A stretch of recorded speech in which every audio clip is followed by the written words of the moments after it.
Welcome to Twilight Terror Stories. Twilight is not just the end of day, it's the beginning of something else. A time when the shadows stretch and fear takes its first breath. You've stepped into that moment now, and the stories are waiting. Let them find you.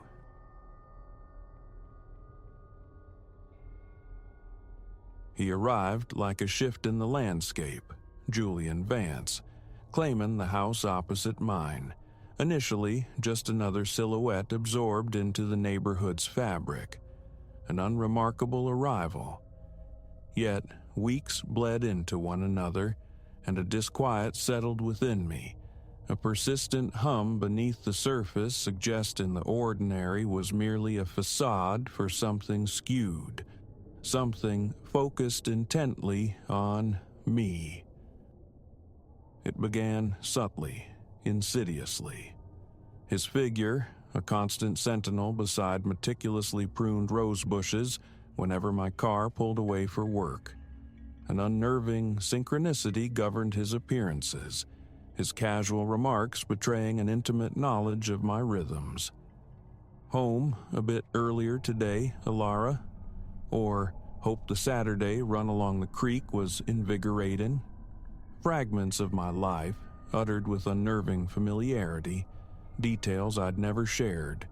I initially painted it as neighborly solitude, perhaps loneliness clinging to the new arrival who, by all accounts, inhabited the house alone. Then the offerings commenced. A Tuesday dawned with a small, precisely wrapped box resting on my welcome mat. Inside lay a silver filigree bracelet, its delicate craftsmanship whispering of expense.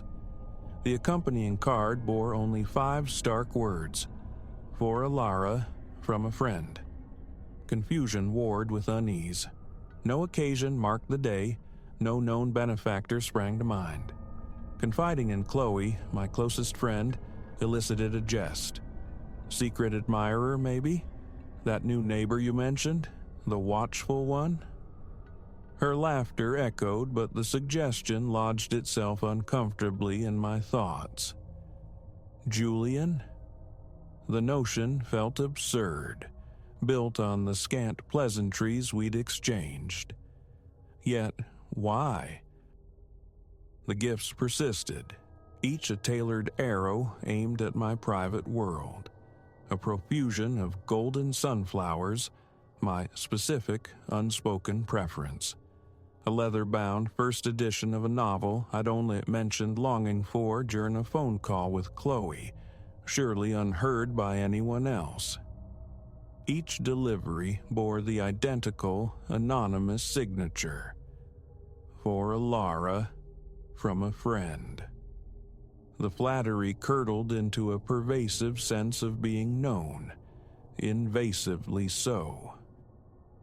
Other dissonances surfaced, a flicker of movement behind his drawn curtains as I passed.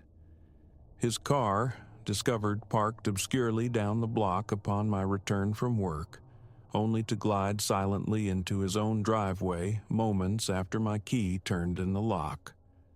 One night, a scratching sound outside my bedroom window wrenched me from sleep. Peering through a gap in the blinds, I glimpsed a shape melting into the dense shrubbery bordering my lawn. My pulse hammered against my ribs as I dialed the police, but their arrival found only stillness, the night undisturbed. The responding officer regarded me with polite skepticism. "Quite sure you weren't dreaming, ma'am?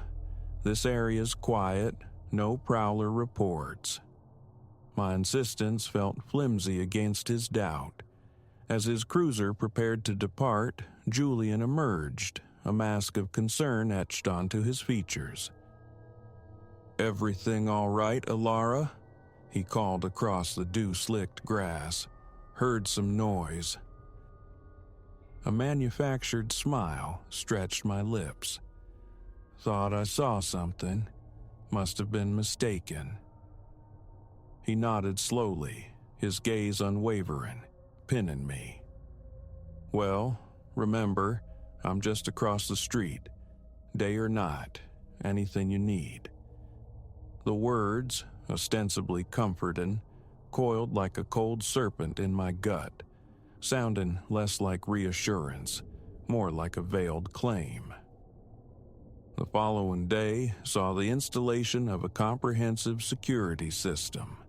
Cameras bristling at every entry point, motion detectors humming silently. A fragile layer of security settled, yet the phantom sensation of being watched lingered. A week later, I returned home to find my front door pushed slightly inward, not quite latched. A visceral dread seized me. Again, the police. This time, their investigation was thorough. Nothing was stolen, nothing overtly disturbed, save for one chilling detail.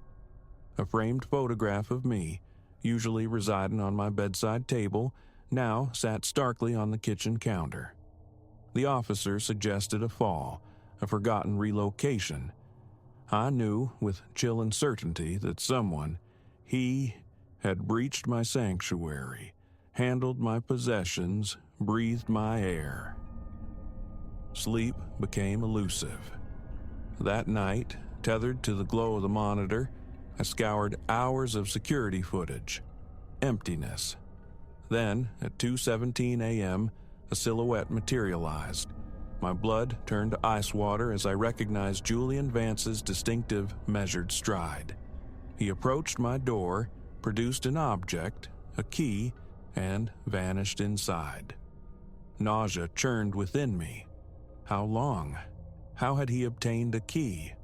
Horror held me captive as I watched him navigate my home with an owner's ease, a chilling familiarity born of repetition. Morning found me at the police station, the digital evidence clutched tight. They logged my statement, pledged an investigation, but cautioned patience. A suggestion was offered: stay elsewhere. My call to Chloe was fractured by tremors.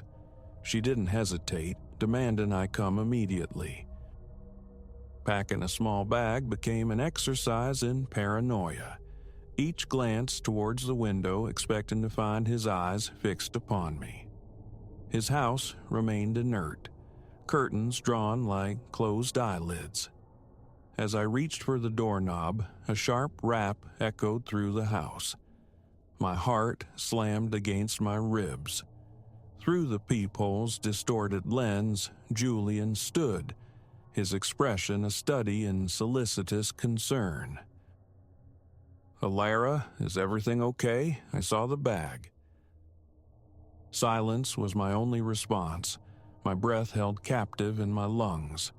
An eternity seemed to pass before his footsteps retreated, but not before an envelope whispered beneath the door.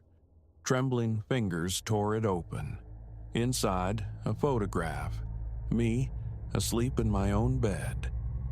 The reverse bore the now hated script, "For Alara, from a friend." I fled to Chloe's, terror and fury a toxic cocktail within me. The violation, the audacity, the sheer wrongness of it consumed me. Police patrols increased, a visible but hollow comfort. Julian, when questioned, performed beautifully, the bewildered, caring neighbor. "I simply don't understand," he'd conveyed to detectives, his tone saturated with wounded sincerity. "Alara and I are friends. I was merely trying to be welcoming. If I've inadvertently caused distress, I only wish she'd speak to me." It was maddening, this gaslit reality. I held the truth, a jagged shard, yet couldn't make it pierce his facade. The footage, damning to me, became ambiguous in his telling.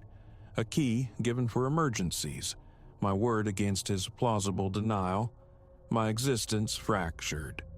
Home became alien territory, work impossible, sleep a landscape of nightmares. Every notification chime, Every unexpected call sent jolts of adrenaline through my system. Then, one night, the axis tilted. Chloe's urgent shaking pulled me from a fitful doze, her face stark white in the gloom. "Ilara, wake up. Someone's at the door, trying the lock." Instantly, the familiar surge of adrenaline sharpened my senses.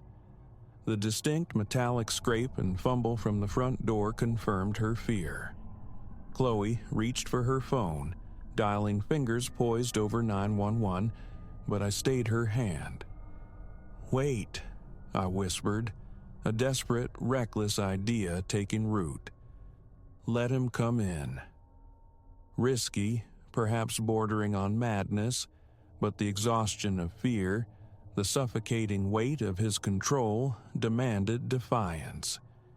It was time to invert the dynamic. Darkness swallowed the apartment as we extinguished every light, melting into predetermined shadows.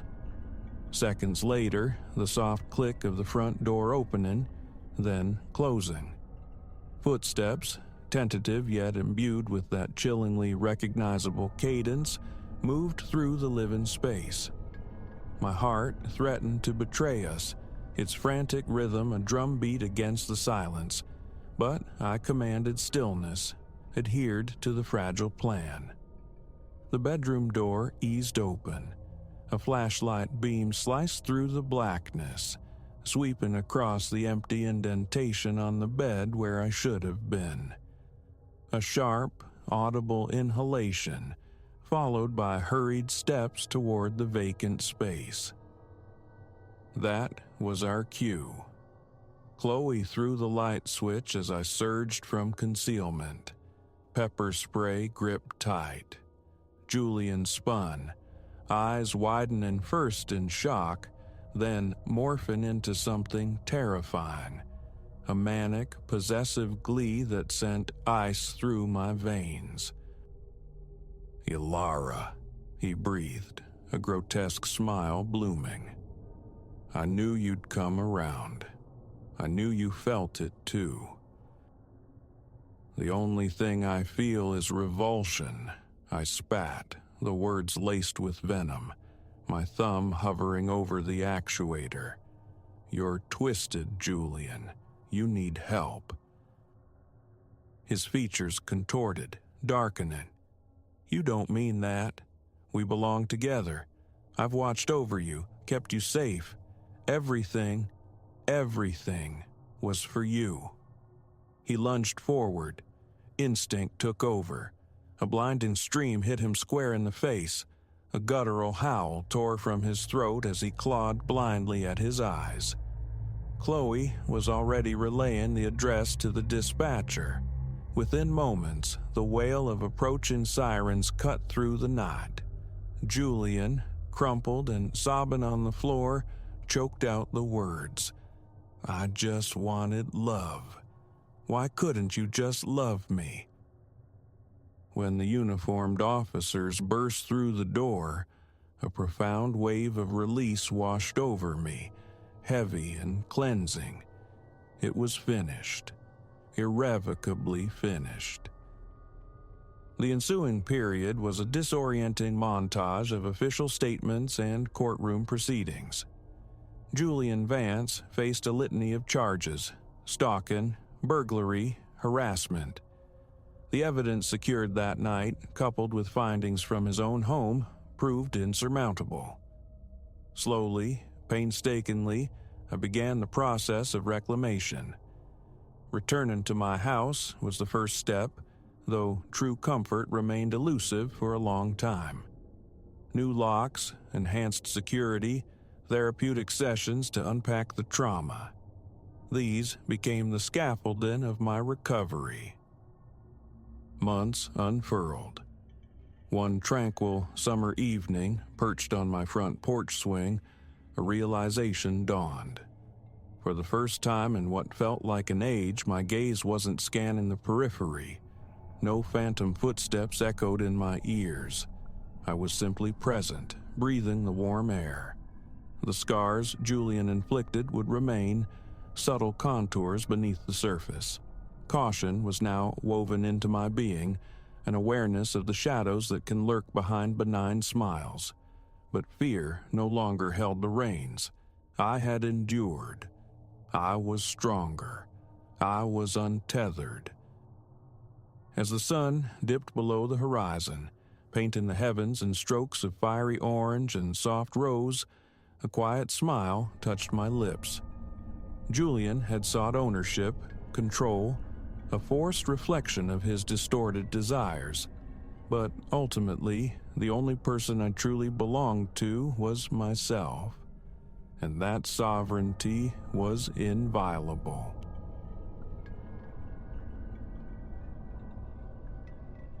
It commenced not with a whisper, but with a sign, a handprint, emergent 3 weeks past. Not some careless smear, no accidental brush of flesh against glass, but a flawless sigil pressed upon my bathroom mirror. The moment crystallizes even now. My heart, seized, held its rhythm captive for 2 stark beats. Hyperbole? Perhaps.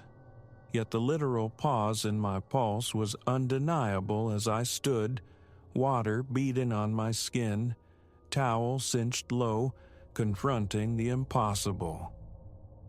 Apartment 4B is my solitary perch, carved from the bones of a grand Victorian edifice in Boston's Back Bay. That Tuesday unfurled like any other. The 6:30 alarm's insistent chime, coffee brewing its dark aroma, the digital tide of emails checked before the 7:15 immersion in the shower's heat. Emerging into the familiar embrace of steam, a consequence of generous hot water warring with inadequate ventilation in the cramped space, I reached for the linen hand towel. A swipe across the clouded looking glass to clear a space for shaving, and there it resided, stark at eye level. A handprint, perfectly articulated in the ephemeral condensation. Vastly larger than my own hand, its digits were elongated, slender, the palm unnervingly broad. Every crease, every whorl, rendered with uncanny precision, as if deliberately, forcefully applied. A hard blink, a frantic wipe with the towel, and the phantom image dissolved. My immediate thought, a trick of the light, the steam conspiring with shadows, my own weary mind projecting phantoms. Yet, leaning close, a ghost remained, the faintest residue of oils tracing the exact outline where the print had bloomed. Someone, something, had laid its palm upon my mirror. The window, bolted as always. The sole door, the one I'd just passed through, secured. I had been utterly alone within these walls all night. My heart hammered a frantic rhythm against my ribs. An intruder, perhaps, moving like smoke while I slept? But why only touch the mirror? How bypass the deadbolts, the security system's silent vigil? Work was forgotten that day. I called in sick, consumed by a meticulous, fruitless scouring of my apartment for any sign of violation. New locks were installed, the building manager was consulted, hallway security footage reviewed. Nothing. The recording showed only my own departures and arrivals. Sleep that night was a shallow, broken thing, each groan of the old house a jolt to my frayed nerves. I found myself repeatedly drawn to the bathroom, anticipating, what? A figure in the reflection? But the mirror remained blank, the solitude absolute. By morning, the fragile architecture of denial began to rise. Stress, surely. The crushing hours at the investment firm, the dwindling sleep. A vacation was perhaps overdue. Then, precisely 1 week later, it recurred. The same ritual. Shower, steam, the reflexive wipe of the mirror. This time, however, two prints greeted me. Side by side, identical twins of the first apparition, pressed into the moisture as though someone had stood braced against the glass, contemplating their reflection. I didn't erase them. My phone, clutched in trembling hands, captured the phenomenon, the first few attempts dissolving into useless blurs. When a clear image finally materialized on the screen, I scrutinized it. The prints were unnervingly identical, down to the most microscopic ridge and valley, suggesting a single hand impressed twice with impossible exactitude. It was then, with a sickening lurch in my gut, that I perceived the detail missed before, centered in each palm, a perfect circle, roughly the diameter of $0.25, an anatomical impossibility. These were not mere surface markings. The circles possessed defined edges, seeming to plunge into the hand itself, like clean punched voids. I forwarded the photos to Leo, my closest friend, affecting a casual tone. Odd artifact in my bathroom. Thoughts? His reply was swift, dismissive. Nice Photoshop, L. Seriously creepy. But no digital manipulation had occurred. The prints were tangible, present, inexplicable. My showers became truncated affairs thereafter. Hurried rituals performed with the bathroom door flung wide. A small dehumidifier hummed constantly, a technological ward against the revealing steam. For 2 weeks, an uneasy peace settled. No further manifestations. A cautious relaxation began to bloom. Perhaps the strangeness had passed, moved on. Until last night. A brutal workday stretched past midnight, leaving me depleted, eyes gritty with fatigue. Yet the need for a shower was primal, a craving to sluice away the residue of furious clients and plummeting markets. The hot water was a balm, too comforting. I lingered, losing myself in the cascade, time dissolving. Steam, thick and pervasive despite the dehumidifier's quiet labor, enveloped the room. Stepping out, I found the mirror entirely opaque. As I reached for the towel, a stillness arrested my hand. The condensation wasn't uniform. Darker patches marred the gray veil, disturbances in the moisture. Before my eyes they coalesced, sharpened, handprints, dozens, materializing sequentially across the glass expanse. A slow-motion ballet of multiple presences pressing against the barrier from the other side. Each print, a perfect replica of the earlier ones, bore the chilling signature. Those precise circular apertures in the palms. Immobilized, breath trapped in my lungs, I stood dripping as the prints continued their silent proliferation, consuming every inch of the mirror. Rivulets of condensation began to trace paths down the glass, lending the prints a disturbing illusion of movement in the dim light. Then came the sound, a wet, sliding friction emanating from the mirror. Faint initially, it swelled, gaining a sickening rhythm, like something slick repeatedly pressing, testing, pushing against the unseen side.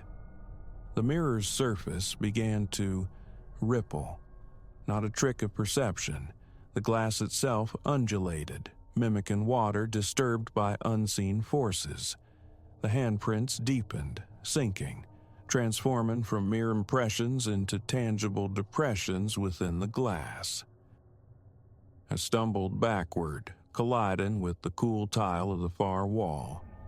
The sliding sound intensified, wetter now.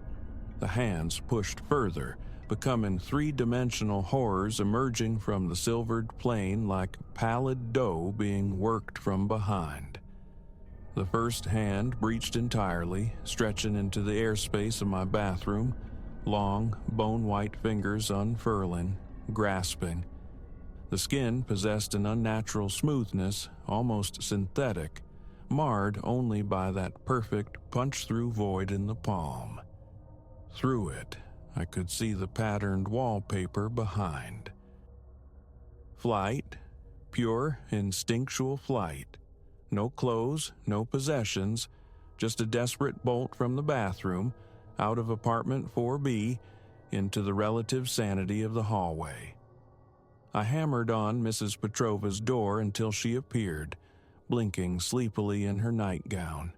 Her eyes widened at the sight of me, naked, soaking, incoherent, and she moved to slam the door. "Please," I choked out, the terror raw in my voice. "Call the police. Someone's in my bathroom. Something." The sheer panic must have registered, for she relented, ushering me inside, offering her phone, her late husband's threadbare bathrobe. The police conducted a thorough search.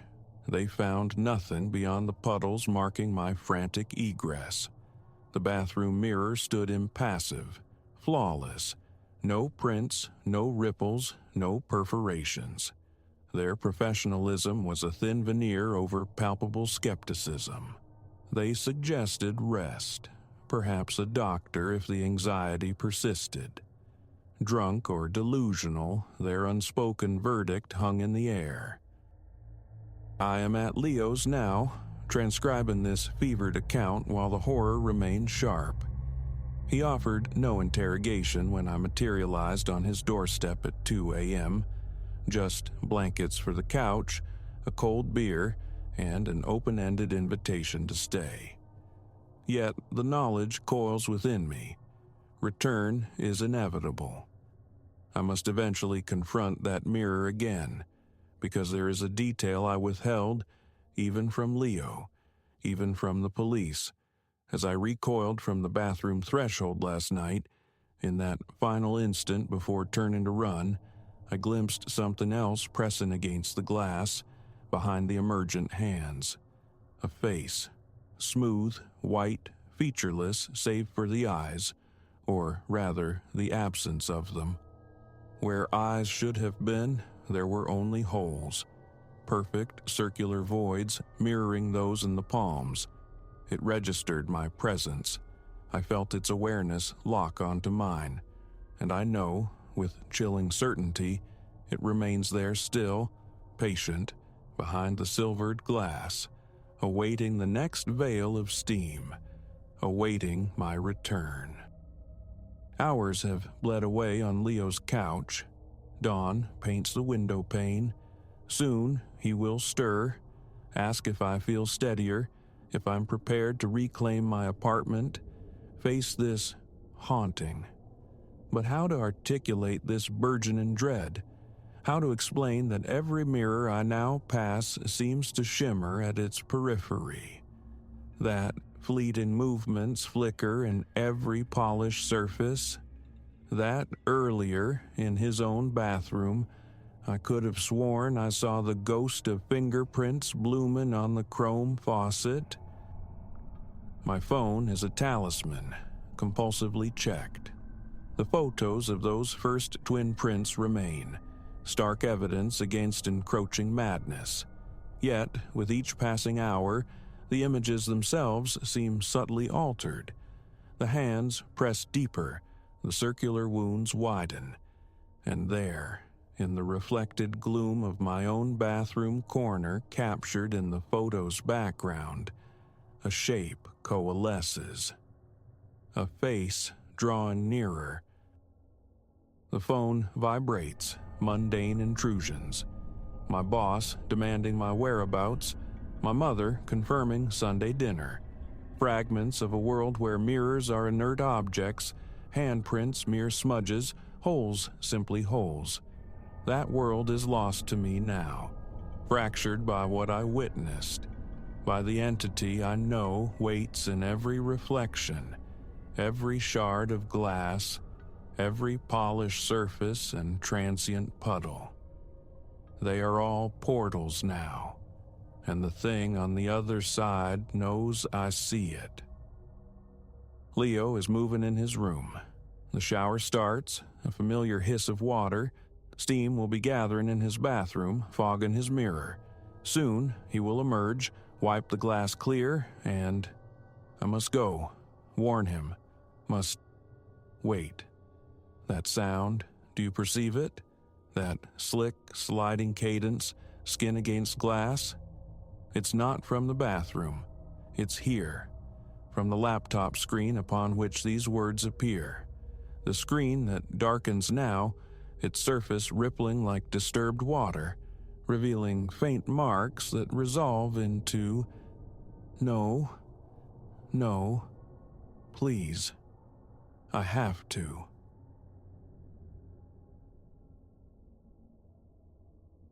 No headlights. The realization bloomed cold behind my ribs, far too late.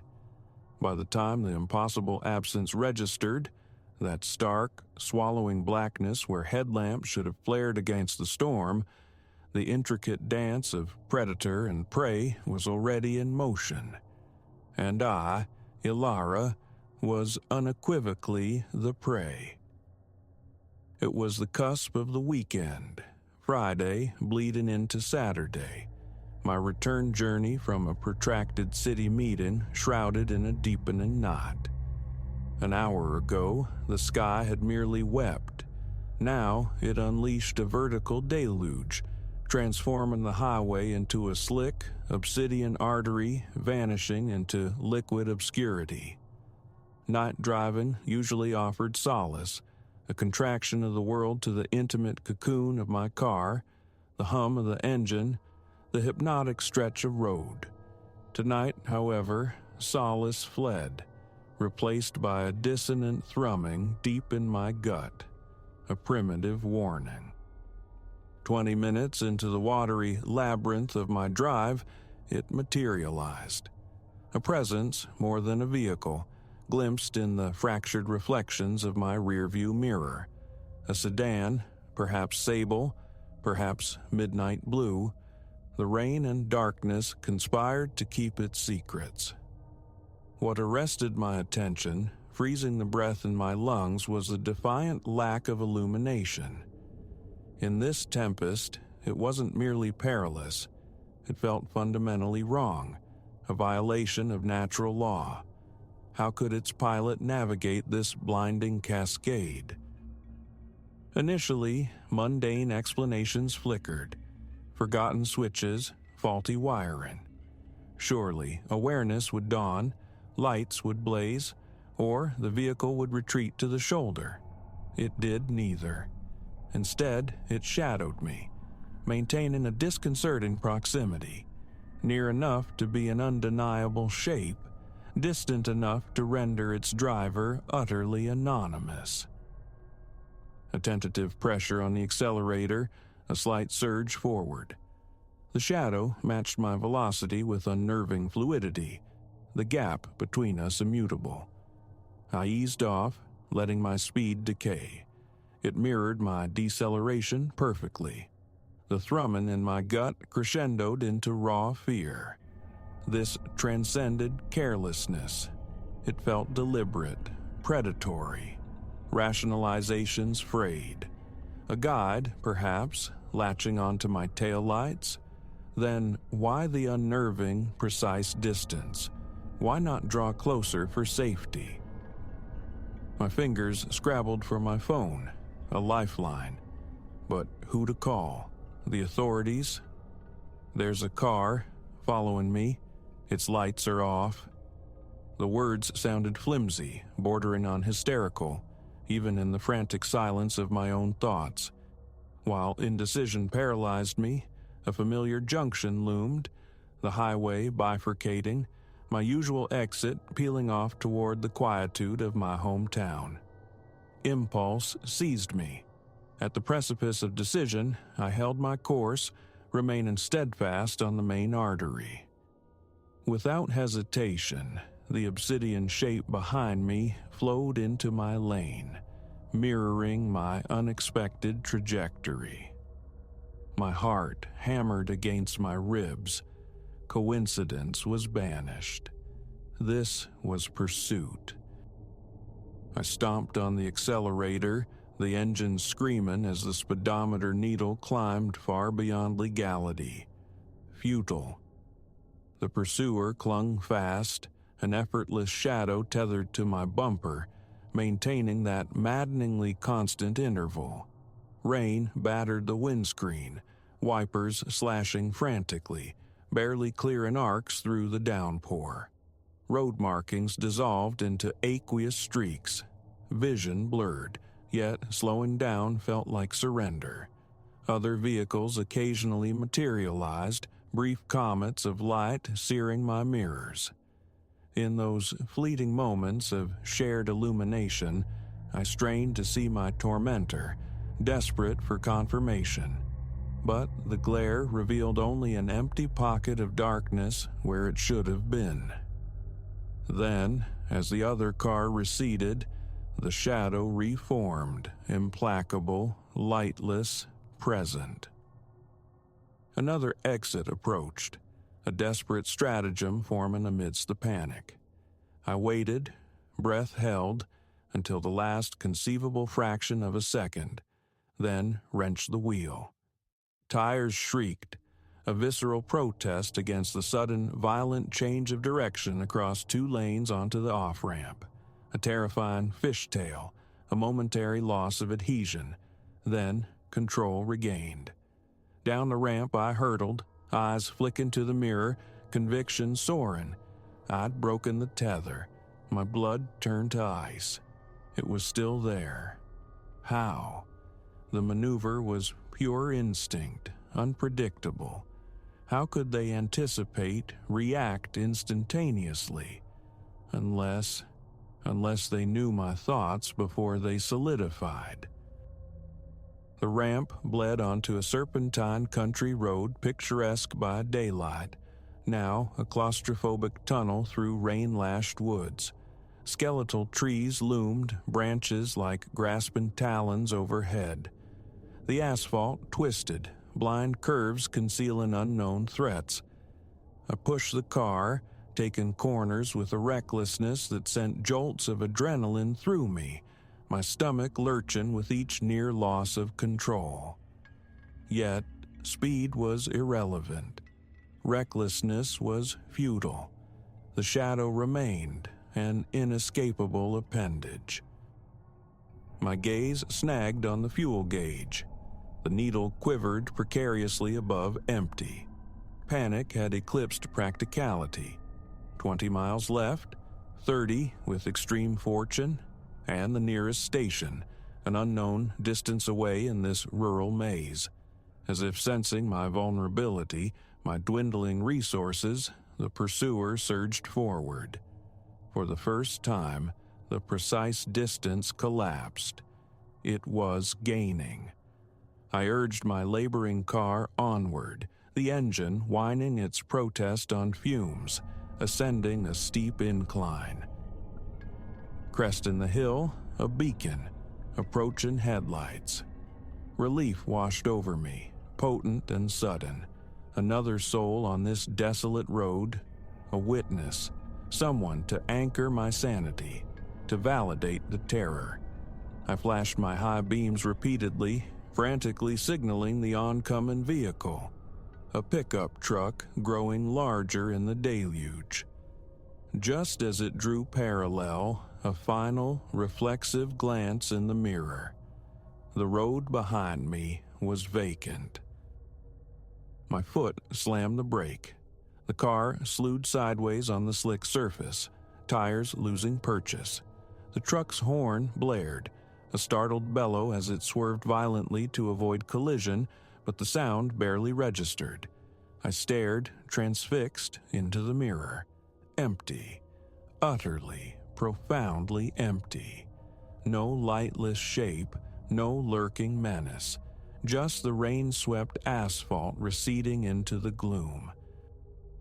I sat, trembling, hands locked on the wheel, the storm drumming a frantic rhythm on the roof.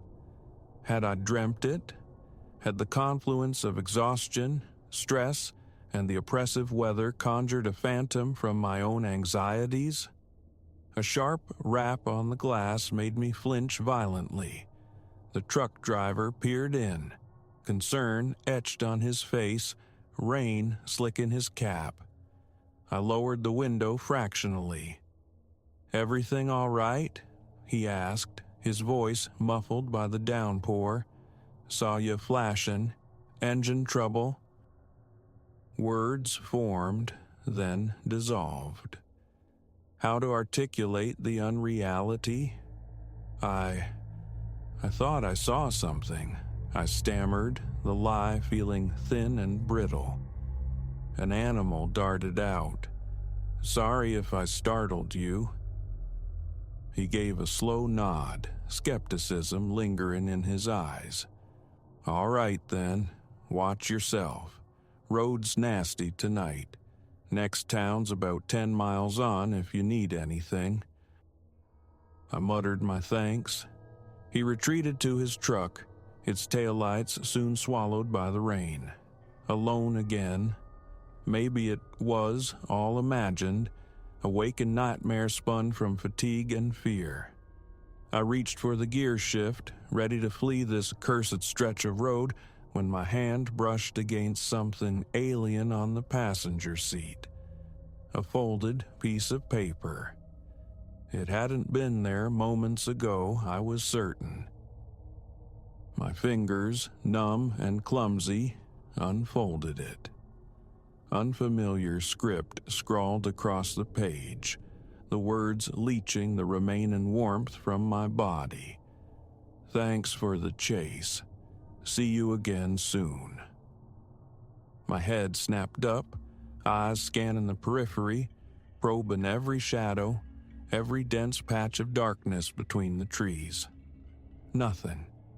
Only the relentless rain, the skeletal trees, the vacant road stretching ahead.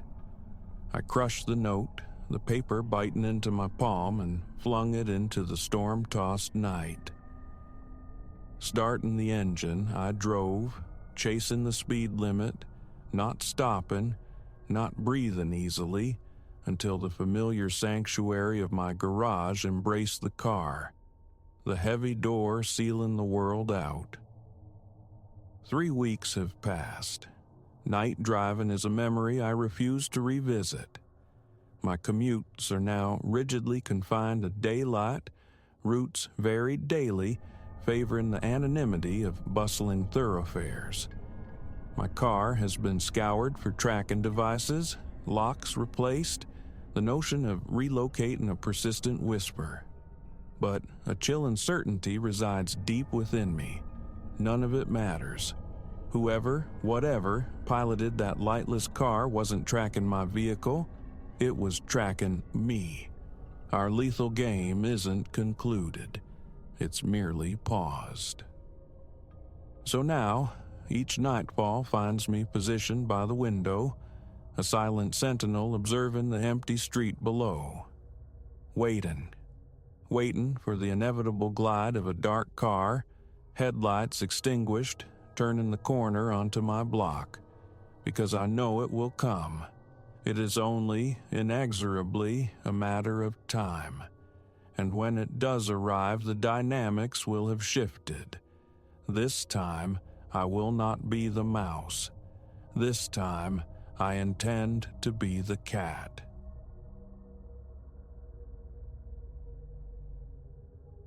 This slip of pine and glass beside the water, intended as balm, became instead a crucible. Alara guided her car down the winding track as twilight bled across the lake's mirrored surface, the air thick with the scent of resin and damp earth. Weeks of accumulated tension seemed to dissolve with each breath, exhaled into the cooling atmosphere. Here, finally, stillness. No clamoring signals, no digital tethers, only the self, adrift in thought, cradled by the quiet woods. Her duffel swung from her shoulder as she mounted the protesting wooden steps. The key, provided by the rental service turned smoothly in the lock. She pushed the door inward, anticipation warm in her, ready to sink into the promised tranquility. But a scent, incongruous, cedar smoke tangled with something savory, simmering, met her first. The cabin breathed an air of occupancy utterly unexpected. She crossed the threshold, and the world tilted. By the hearth's low fire sat a man, ensconced in worn leather, book limp in one hand, amber liquid glinting in the other. His gaze lifted, slow then sharp, surprise curdling instantly into a snarl. "Who in God's name are you?" The words cracked like ice, his body unfolding from the chair. Ilara recoiled, the duffel tumbling from her grasp to land with a soft thud. Ilara, she managed, the name catching in her throat. "I rented this cabin for the weekend. Who are you?" His eyes, narrowed to slits, pinned her. "This is my home. Whatever story you've been sold, it's fiction. You need to leave, right now." Her thoughts scattered like startled birds. A mistake, surely. She fumbled for her phone, the screen illuminating the rental confirmation. "See?" she pleaded, extending the device. "Lake Escape Rentals. It's all here. My reservation." He waved it away, contemptuous. "Means nothing. This place is mine. Has been for years. You're trespassing. Go, before I involve the authorities." A cold dread trickled down her spine. Something felt deeply wrong. Her hand found the doorknob behind her, a desperate anchor. "Okay," she said, forcing calm into her voice. "Clearly a misunderstanding. I'll contact the agency." As she turned, his movement was unnervingly swift. A heavy hand slammed the door shut just inches from her face. She could feel his proximity, the heat radiating from him, his breath stirring the hair at her nape. "I don't think so," he murmured, the sound low, vibrating with menace. "You've seen me. Can't have you scattering off telling tales." Her heart hammered against her ribs. Slowly, she pivoted to face him. Closer now, she saw the feral glint in his eyes, the rough shadow of beard, the grime beneath his nails. This wasn't just living. This was hiding. "Please," she whispered, voice fragile. "I won't say a word. Just let me walk away." A grim smile stretched his lips, devoid of humor. "Oh, Ilara, you're not going anywhere at all." The ensuing hours dissolved into a fog of terror. Her phone, that fragile link, met the unforgiven hearthstone. A spiderweb of cracks bloomed across the screen, extinguishing its light and her hope in one brutal motion. Rough tape bit into her wrists, binding them tight. Then came the shove into a shadowed bedroom, the chilling finality of a key turning in the lock. She perched on the edge of the dusty mattress, mind frantic. How? She'd been meticulous, chosen a reputable service, left an itinerary. Yet the very isolation she'd craved now coiled around her like a predator. Through the thin partition, she heard him moving, restless footsteps pacing, punctuated by low mutterings. Each time the sounds neared her door, she held her breath, a silent prayer against his entry. But he always retreated, the sounds fading back into the cabin's uneasy quiet. Night fell, thick and absolute. She navigated the darkness by touch, clumsy with her bound hands. Eventually, she nudged the window open a fraction, admitting a sliver of cool night air and the gentle lapping of water against the shore. Outside, serenity reigned, a cruel counterpoint to the terror within. Time stretched, measured in strained listening, in desperate scans of the gloom for any potential defense. The moon climbed, casting skeletal shadows across the floorboards. Then, distant but distinct, the growl of an engine. Hope surged, fierce and sudden. Could it be? Someone checking? She lunged towards the window, face pressed against the cool glass. Headlights sliced through the trees, drawn nearer. She began to beat against the pane, her voice tearing free, raw and desperate. "Help! Please, help me! I'm in here!" The approaching vehicle slowed. She hammered harder, screamed louder. "Inside! Help!" Heavy footfalls thundered down the hall. The bedroom door crashed open.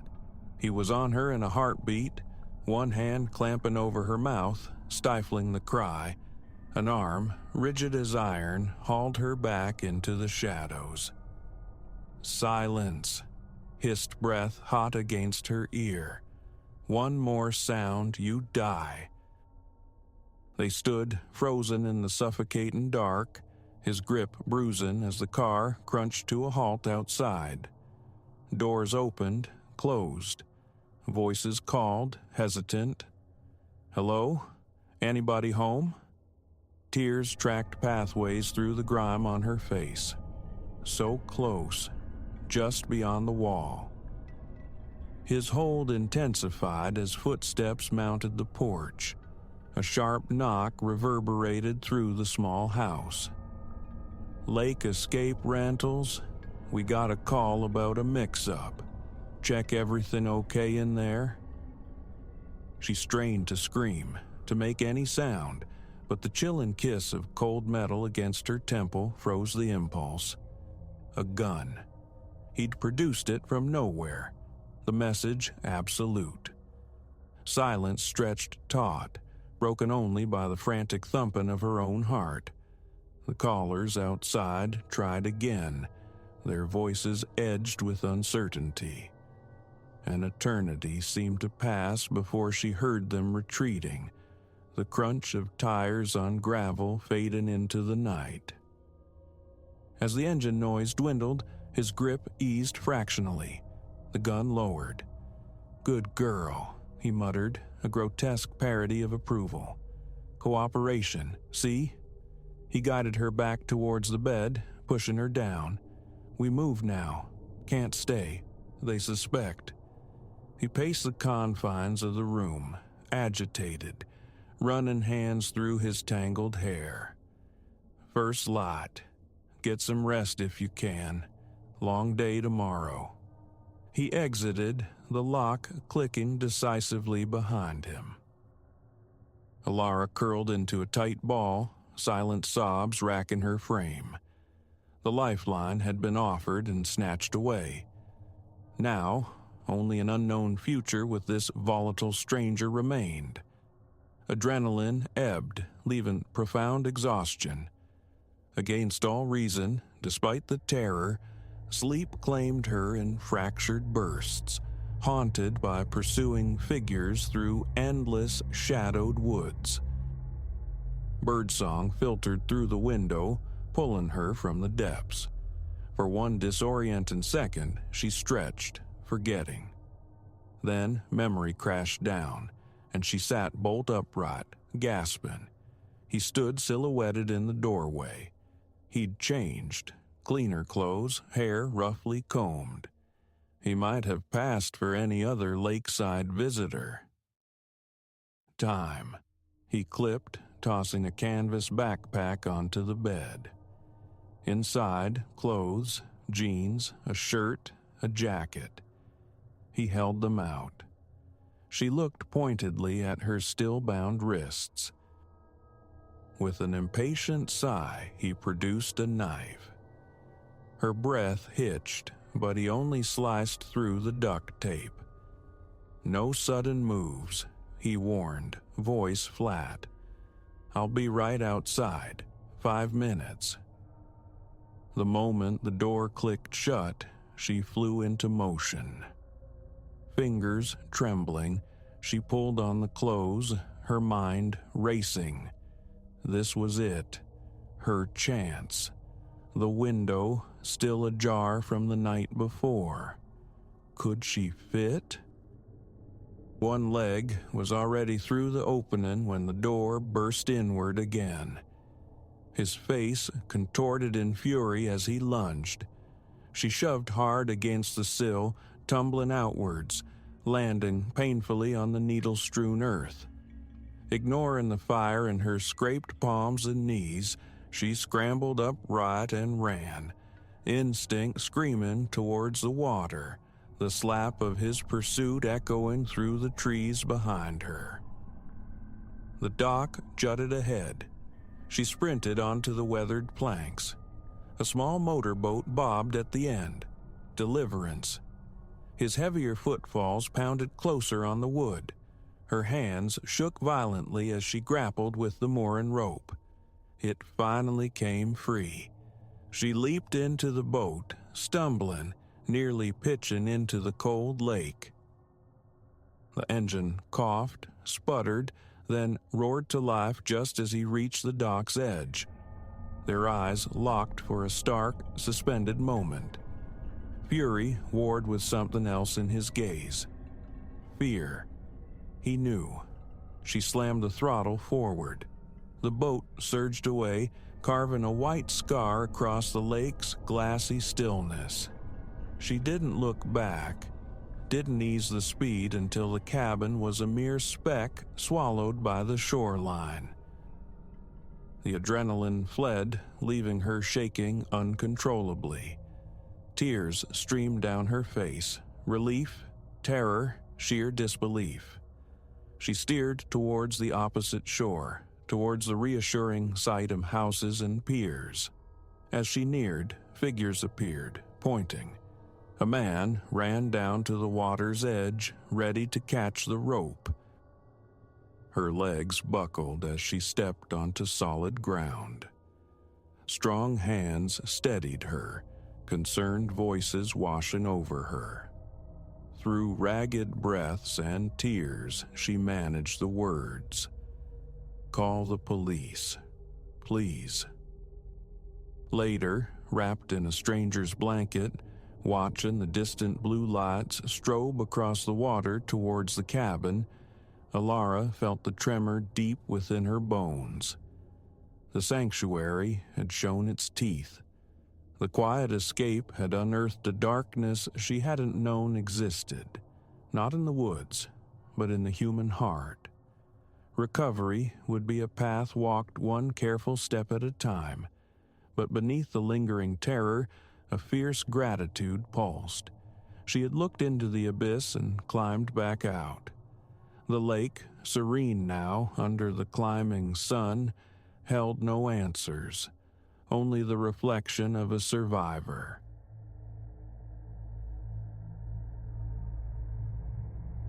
That first time, seeing the form in our spare room, I became utterly still. Light spilled from the corridor, stretching long fingers across the floorboards, illuminating the void. Only the void wasn't empty. Something crouched there, low, perhaps waist-high. I could have sworn its head swiveled toward me, a featureless turn in the gloom. My heart hammered against my ribs. A tremor ran down my fingers. A blink, involuntary, shattering the moment, and it dissolved. Nothing remained but the neatly made bed, a sturdy chest of drawers, an antique lamp perched on the nightstand. Yet the air held a distinct chill, colder than anywhere else in the house. I remember the dry click in my throat as I swallowed, the hesitant flick of the overhead light switch, one foot poised for retreat in the hallway even as I stepped inside. Silence. Just that profound, icy quiet and the sharp echo of my own breathing. Ilara and I had taken possession of this house a year prior. 3 bedrooms, though only our own, and the study saw regular habitation. The guest room resided at the hallway's farthest reach, adjacent to the bathroom, its single window draped in heavy curtains overlooking the back garden. Within stood a solitary bed, a relic from Ilara's parents. Mostly, the door stayed shut. Overnight visitors were rare. Even Ilara's brother and his wife invariably chose the living room sofa, offering thin excuses. Nobody seemed drawn to that room. Within a month of settling in, a subtle wrongness began to prickle at my awareness. A faint shiver would trace my spine whenever I passed its closed door. Initially, I rationalized it, a draft, perhaps, or an anomaly in the ventilation. Yet, inspections yielded nothing. The vents functioned perfectly, the insulation was sound. Still, the temperature within that specific space remained stubbornly, unnaturally low. Weeks bled into months, and the realization dawned that the unease wasn't solely mine. Ilara felt it too. She spoke of phantom rustlings heard while cleaning the hallway, the whisper of sheets, the groan of floorboards under non-existent weight. She'd push the door open, step inside, listening intently, only for absolute stillness to descend. Gooseflesh, she admitted, pebbled her arms each time.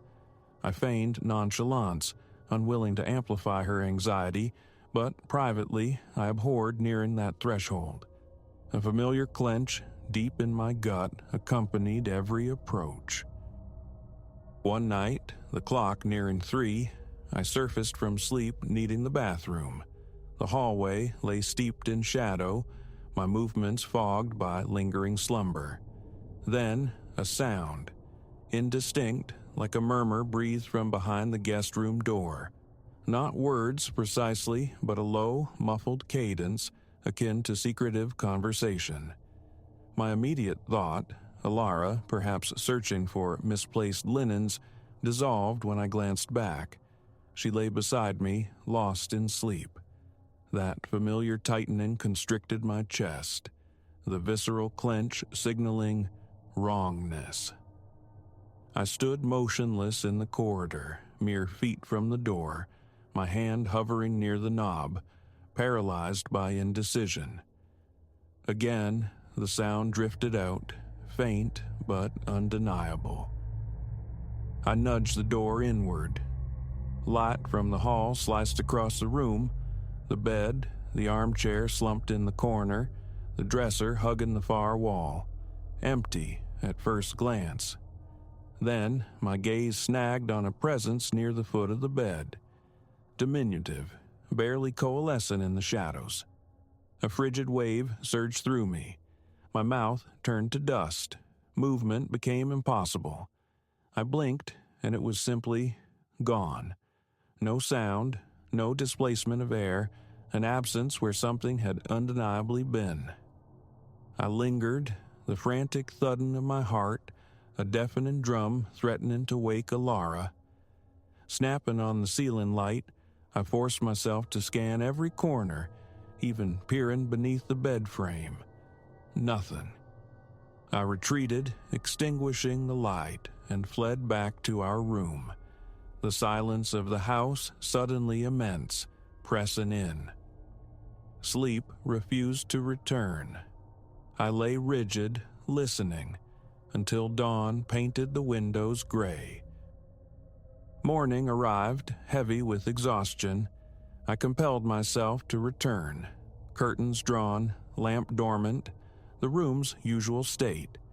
But the bedspread was disturbed, creased and indented as if recently occupied.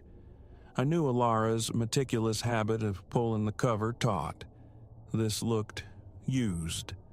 I summoned Alara. She entered, took in the scene, her brow furrowing. "Had I been in here during the night?" she asked. I recounted the whispers, the fleeting shape. Her eyes widened, darting nervously around the space. She approached the bed, smoothed the coverlet with automatic gestures, her hand trailing along the edge before settling on the pillow. It radiated a faint warmth, the unmistakable imprint of a resting head.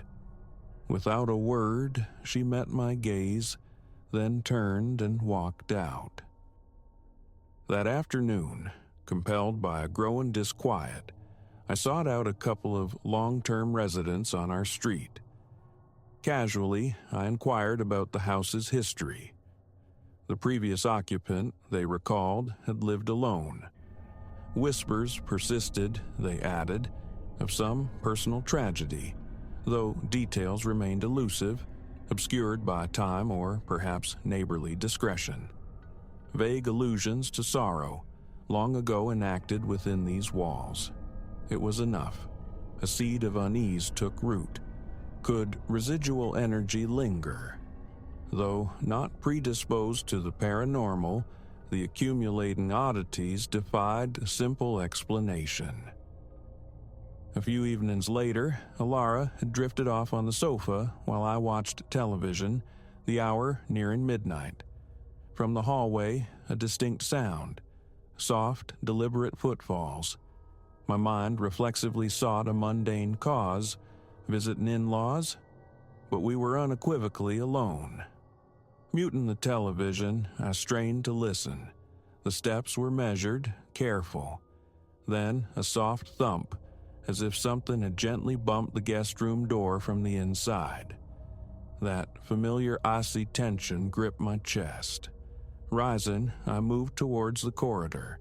The door remained closed, yet an unnerving certainty settled upon me. Someone stood just beyond the wood. I threw it open abruptly. Light flooded the threshold. The armchair in the corner was skewed, angled slightly away from its usual position. Neither Alara nor I frequented the room enough to disturb the furniture. Inexplicable. I crossed the floor, my fingers brushing the chair's wooden back. It felt unnaturally cold to the touch. I lingered for a minute, eyes sweeping the walls, the ceiling, the undisturbed bed. No answers. Readjusting the chair, I left the overhead light burning as I retreated. Sleep became a fraught, shallow affair after that. The slightest creak jolted me awake, senses straining for whispers, for that fleeting silhouette. Occasionally, driven by anxiety, I'd rise and check the room, seeking reassurance but finding only that pervasive, refrigerator-like chill. Alara confessed her own mounting unease, a reluctance to even pass the door, though she attempted to rationalize it away. Just a room. Odd noises, nothing more. Then, a week later, she admitted to troubling dreams, indistinct weeping, a voice calling out in the night, the words dissolving upon waking. The sensation she described was intimate, as if the source lay right beside her. She'd awaken tear-streaked, confused. This unsettled me profoundly. Alara, ever logical, rarely succumbed to nerves. Her palpable tension amplified my own dread.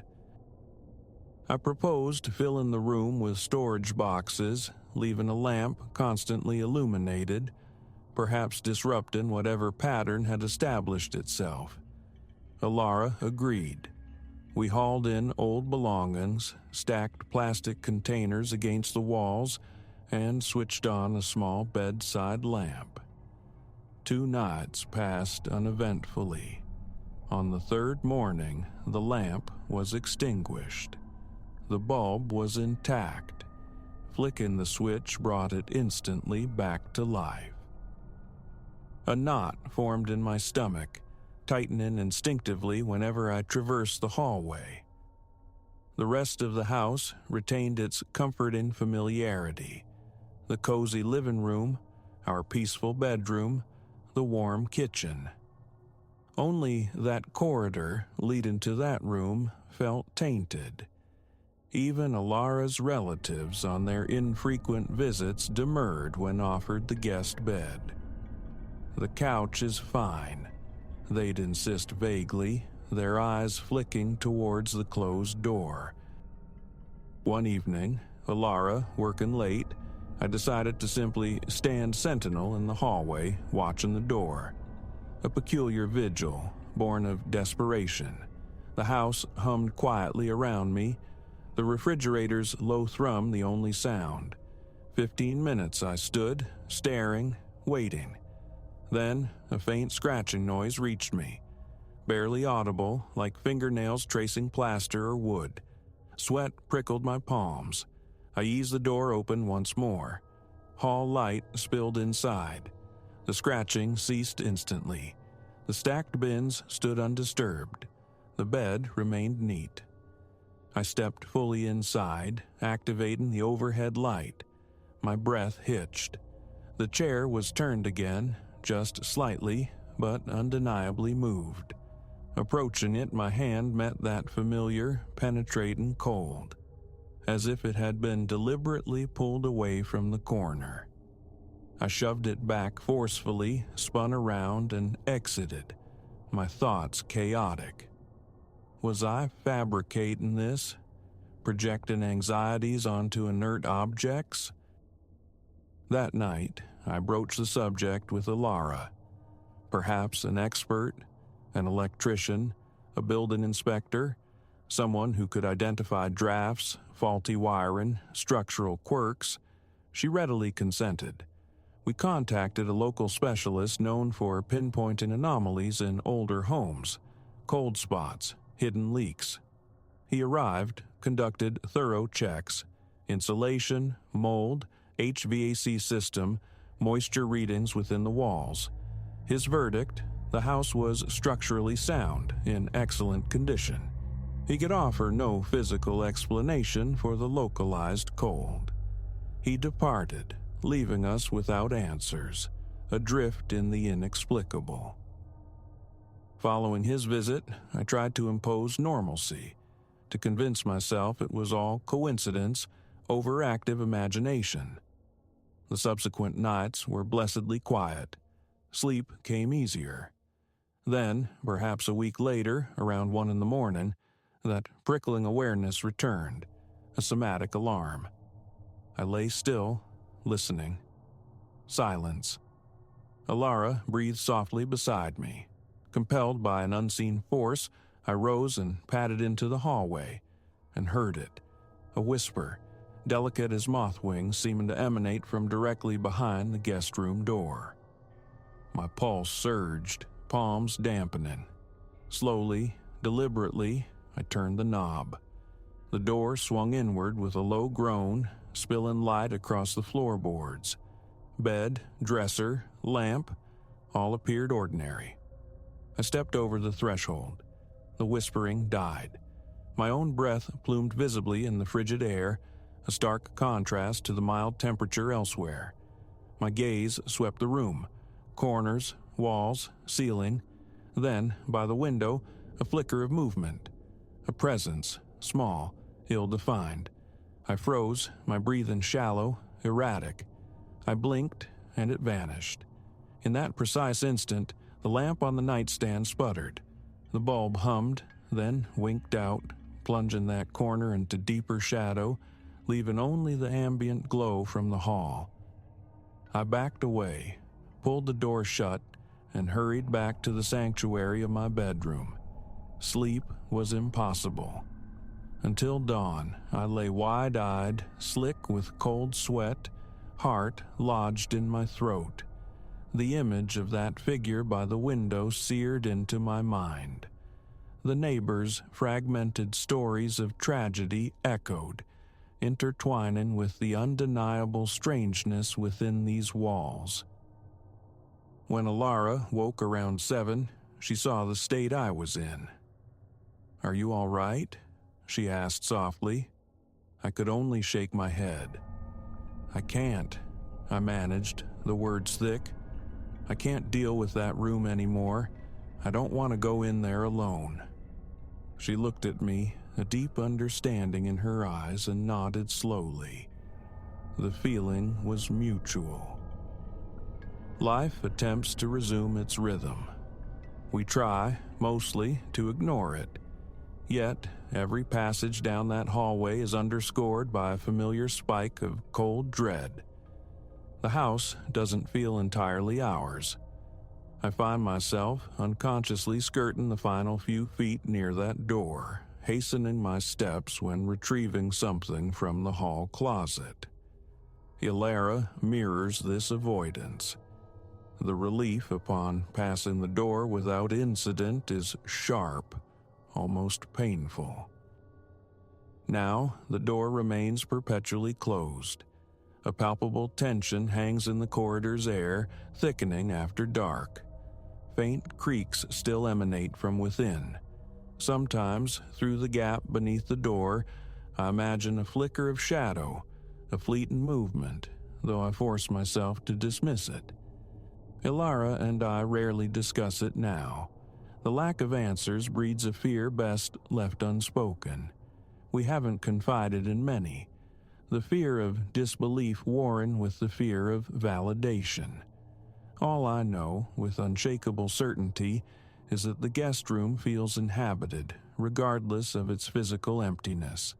The bedspread still mysteriously rumples.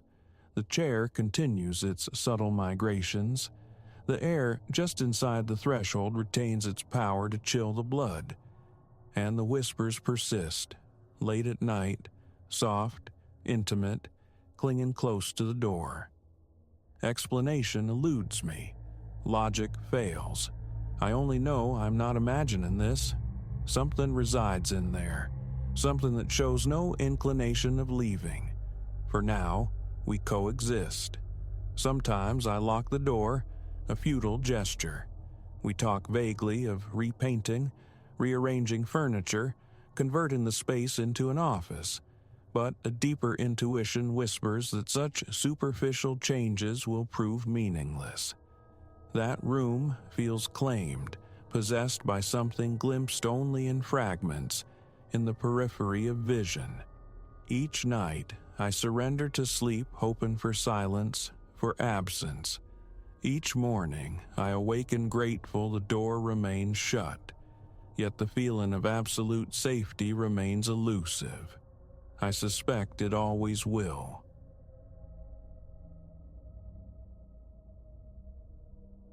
The memory remains indelible. That first intrusion into the sealed artery of the hospital. Utterly unknown to me, it lurked within a place I thought I'd mapped completely. My domain was this derelict infirmary, a mausoleum of patient histories where I, Alistair, curated shelves bowing under the weight of forgotten suffering, cataloging dust-choked ledgers. Or so I believed. Then came the night I stumbled upon it, an adamant metal door barring the terminus of a third-floor passage. Corrosion seemed to weld it shut. A stark placard declared, "Restricted, entry prohibited." A jolt, sharp and illicit, coursed through me. Hadn't I spent countless solitary hours immersed in the hospital's spectral archives, tracing the faded narratives of souls admitted generations prior?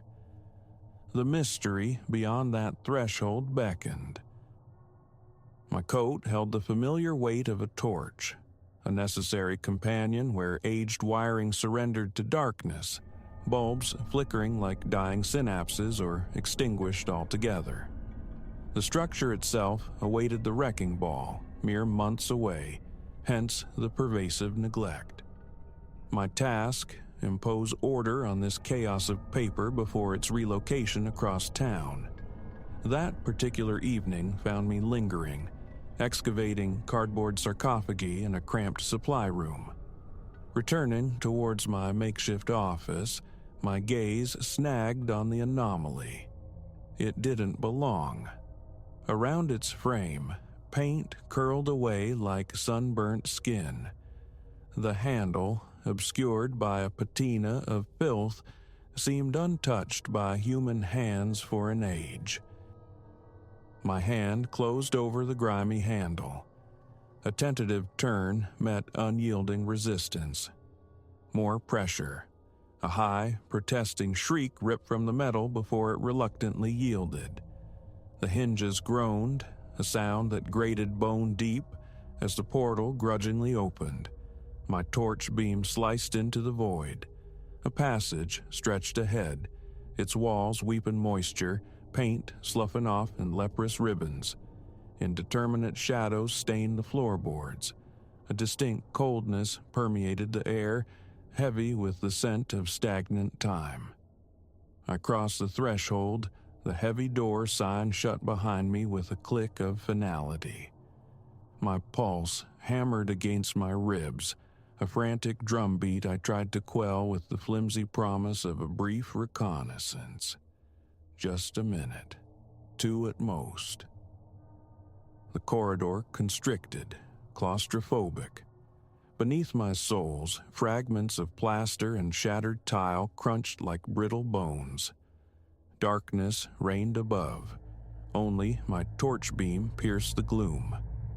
Flanking the passage were 2 gaping rooms, skeletal remains furnished with splintered chairs and naked, rusting bed frames. Their windows were sealed from within by rough planks, imprisoned in the dust.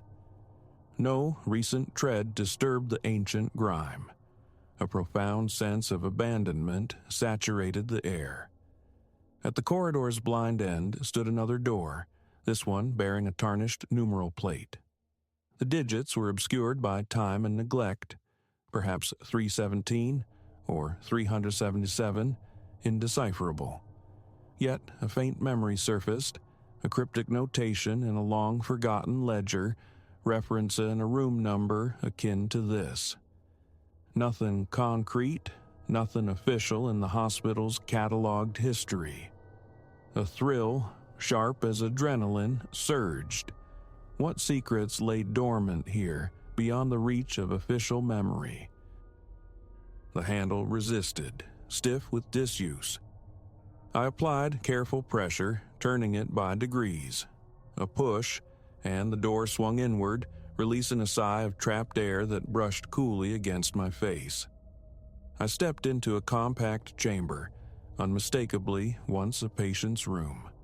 In one corner stood a solitary bed, its metal frame archaic, bearing a ravaged mattress, thin and discolored.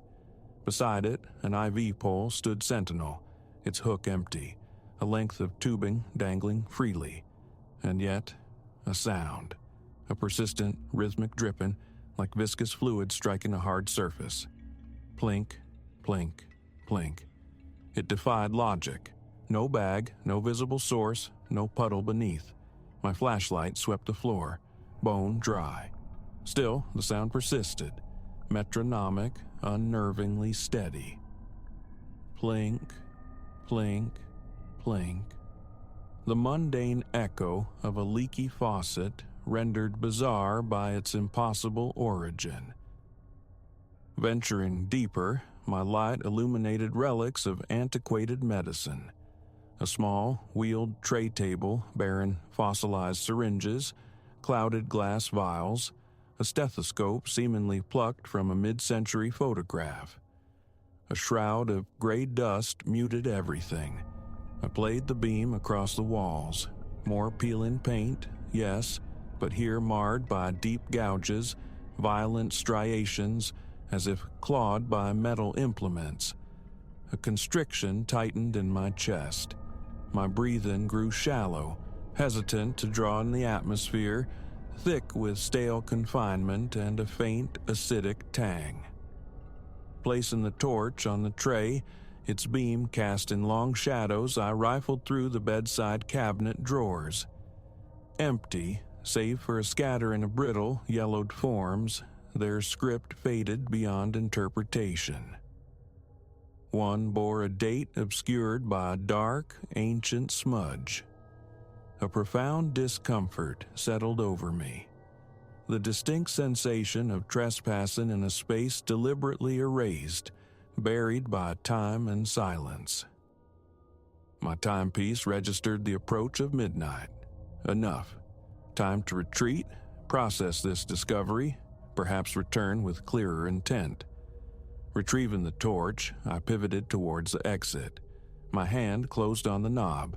It refused to turn. Clockwise, counterclockwise, utterly immobile. I leaned my shoulder into the wood, shoving. The door felt braced, as if obstructed from the corridor side. Panic, cold and sharp, pricked at the edges of my composure. I forced it back. Stepping away, I examined the frame in the torchlight, the ancient hinges mocking me. A swift kick to the lower panel produced only a rattling protest. The door held fast. My heart leapt, a frantic bird against my ribs. A bead of sweat traced a path down my temple. I swiped it away, braced, tried again. Futile. I stood panting, the only sound my ragged breaths in the heavy stillness.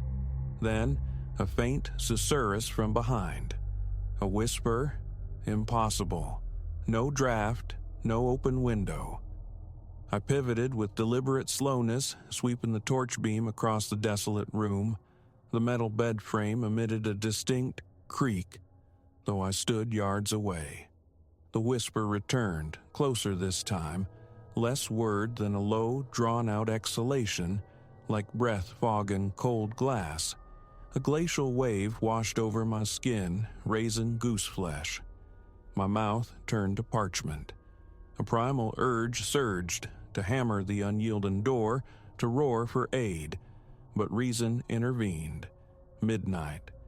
The lone watchman, sequestered in his booth far below at the main gate, would be oblivious. I was utterly alone.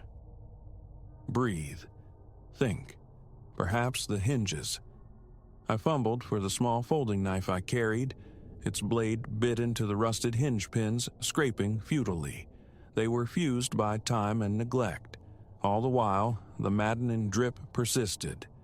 Plink, plink, plink. Each drop echoed, amplifying the silence, fraying my nerves. And then the whisper returned, no longer faint, but a distinct sibilant rush of air directly beside my ear. I recoiled violently, spinning, the torch beam dancing erratically.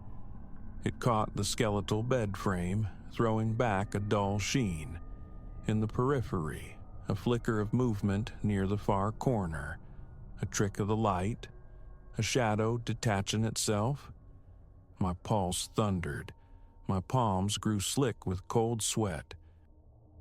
Minutes bled away as I wrestled with the intractable hinges. Useless. I turned back to the door, desperation lending strength. Bracing myself, I threw my full weight against it. Nothing. The sense of confinement became suffocating, the air pressing down, stealing breath. Blood roared in my ears, almost drowning out the whispers which now seemed plural, a layered, indistinct hissing, like static from a dead channel. Taking a few steps back for momentum, I charged, slamming my shoulder into the unyielding wood. Pain flared up my arm, but the door remained resolute. A curse escaped my lips, swallowed by the dead air. Fear coiled tighter in my gut, a cold serpent. This was a mistake, a terrible miscalculation. Perhaps the building settling, some structural shift. Yet that explanation felt hollow. Something felt intrinsically wrong about this space. I was not alone here. Sweat plastered my shirt to my back. My eyes kept darting to the vacant bed, anticipating something. But only emptiness stared back, and the drip. Plink, plink, plink. Always the same cadence. I lurched towards the IV stand, yanking the frayed tubing, searching for some hidden mechanism, some rational source. There was none, just an inert plastic line, yet the dripping sound was undeniable. My heart hammered against my ribs, my hands shook uncontrollably. I swept the torch beam upwards, stained ceiling tiles, yes, but dry. Power fluctuations, faulty wiring, irrelevant. Escape was the only imperative. Another whisper brushed past, and simultaneously, a distinct pressure materialized on my spine. Gentle but firm. A hand? I stumbled, nearly losing my grip on the torch, whirling around to blast the light into nothing. My throat constricted. Coherent thought fractured, torn between battering the door and fleeing the intangible presence coiling around me. My legs felt like water. Sweat pooled in my palms. Retreating a few paces, I hurled myself at the door again. A sickening graunch echoed, as if the frame itself protested, but it held. Gasping for air, I realized the whispers had ceased. Silence descended, broken only by my own frantic breathing and that damnable drip. My whole body trembled, causing the torch beam to jitter wildly across the walls. Seeking a moment's stability, I leaned against the cold metal of the bed frame. Then it came again, a forceful shove squarely between my shoulder blades. It drove the air from my lungs, slamming me against the bed. I cried out, scrambling away, sweeping the light frantically around the empty room, chest heaving, cornered, trapped, hunted. How long did I remain imprisoned? Time stretched, becoming elastic, meaningless, felt like lifetimes. Periodic assaults on the door proved useless. My heart thudded a weary rhythm against the cage of my ribs. My watch face glowed. 12:15, then 12:20, then 12:30, each minute an eternity, the night seemingly infinite. A final, desperate resolve formed, break it down or die trying. I aimed savage kicks near the handle, pouring every ounce of remaining strength and terror into the impacts. The metal knob deformed slightly, but the door remained impassive. My curses rang hollowly in the confined space. Again and again, I kicked until agony radiated up my leg. It was then I noticed the drip had altered its tempo. Slower now, each droplet landing with deliberate, amplified resonance. Plink, plink. The sound drilled into my skull. My nerves felt stripped bare. A cold tremor snaked up my spine. The air grew thick, pressing, making my head throb. A desperate urge to simply curl up, close my eyes, and will it all away, warred with the primal need for survival. Escape. I had to escape. Summoning a final reserve of adrenaline, I recoiled, inhaled sharply, and launched my foot directly beside the mangled handle. A sharp crack split the air, wood splintering. I slammed my shoulder against it. The door yielded just slightly, then jammed anew. From the corridor beyond, a distinct sound arose, the metallic rumble of a trolley. "Hey!" I yelled, voice raw with desperation. "Someone! I'm trapped in here!" The rolling sound receded into silence. I waited, heart pounding with fragile hope. Nothing. Defeated, I stumbled back towards the bed, sweeping the torch beam across the floor, searching for any weakness, a loose tile, anything. Only dust motes danced in the light, choking me, making me cough. My lungs felt leaden. Nausea churned deep in my stomach. Focus, I told myself, fighting the rising bile. And then, unbelievably, a soft click emanated from the door, barely audible, yet distinct. I spun, light beam fixing on the handle. Hesitantly, I advanced, chest painfully tight, reached out, grasped the knob, turned. It rotated freely. I pulled. The door swung open a few inches. I froze, bracing for it to slam shut again. It remained open, wider now, revealing the corridor beyond. Morning. Gray dawn filtered through the grimy, boarded windows, bathing the passage in a diffuse, neutral light.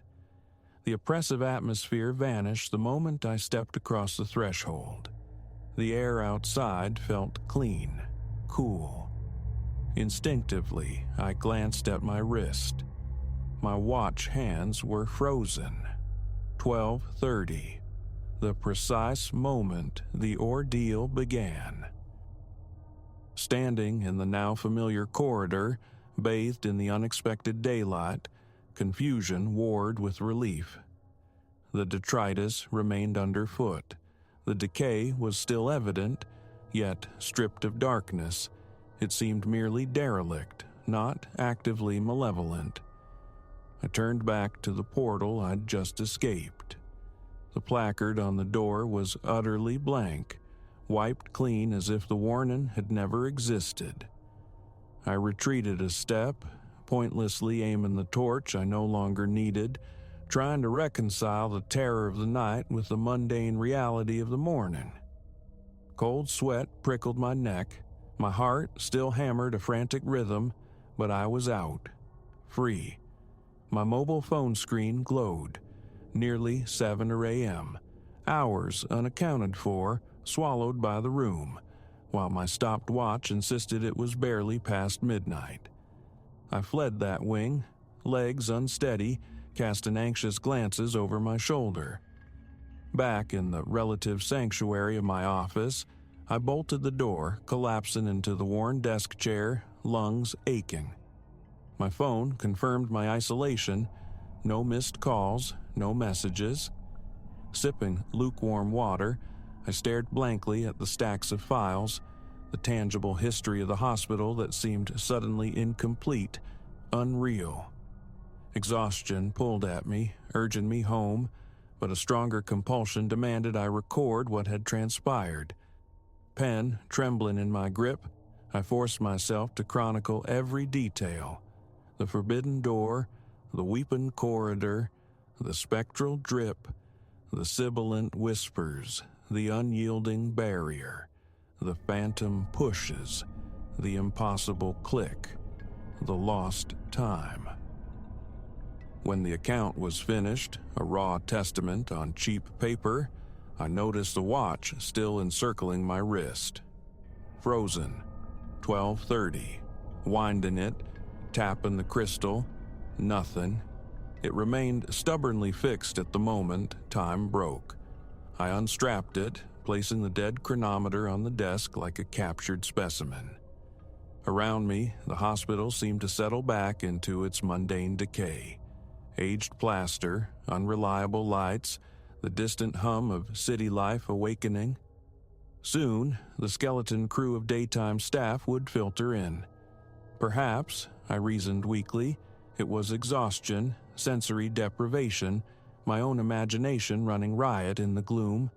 Yet the conviction remained absolute. Something transpired within that hidden passage, something inexplicable. The whispers, the pressure against my back, the door obeying unseen commands, the hours stolen while my watch marked mere minutes passing, these defied rationalization. Part of me craved the solace of dismissing it as a waking nightmare, but the memory remains visceral. The phantom force propelling me, the suffocating pressure in my lungs, and above all, the ceaseless plink, plink, plink from an IV stand that held only air. I never ventured near that corridor again. My tenure as hospital archivist concluded weeks later. I meticulously sorted, boxed, and dispatched the known records, then departed. That room, however, found no mention in my final reports. It couldn't. It existed on no floor plan, no inventory, no blueprint I ever consulted. It was a void in the hospital's documented memory, as if the building itself conspired in its concealment. Sometimes, in the deepest hours of the night, the phantom drip echoes in my mind. Plink, plink, plink. A chilling reminder of the helplessness, the whispers, the locked door. The watch remains on my desk, unworn, its hands forever pointing to 12:30, a silent testament to the fact that some doors, once opened, reveal spaces that logic cannot map and time cannot contain.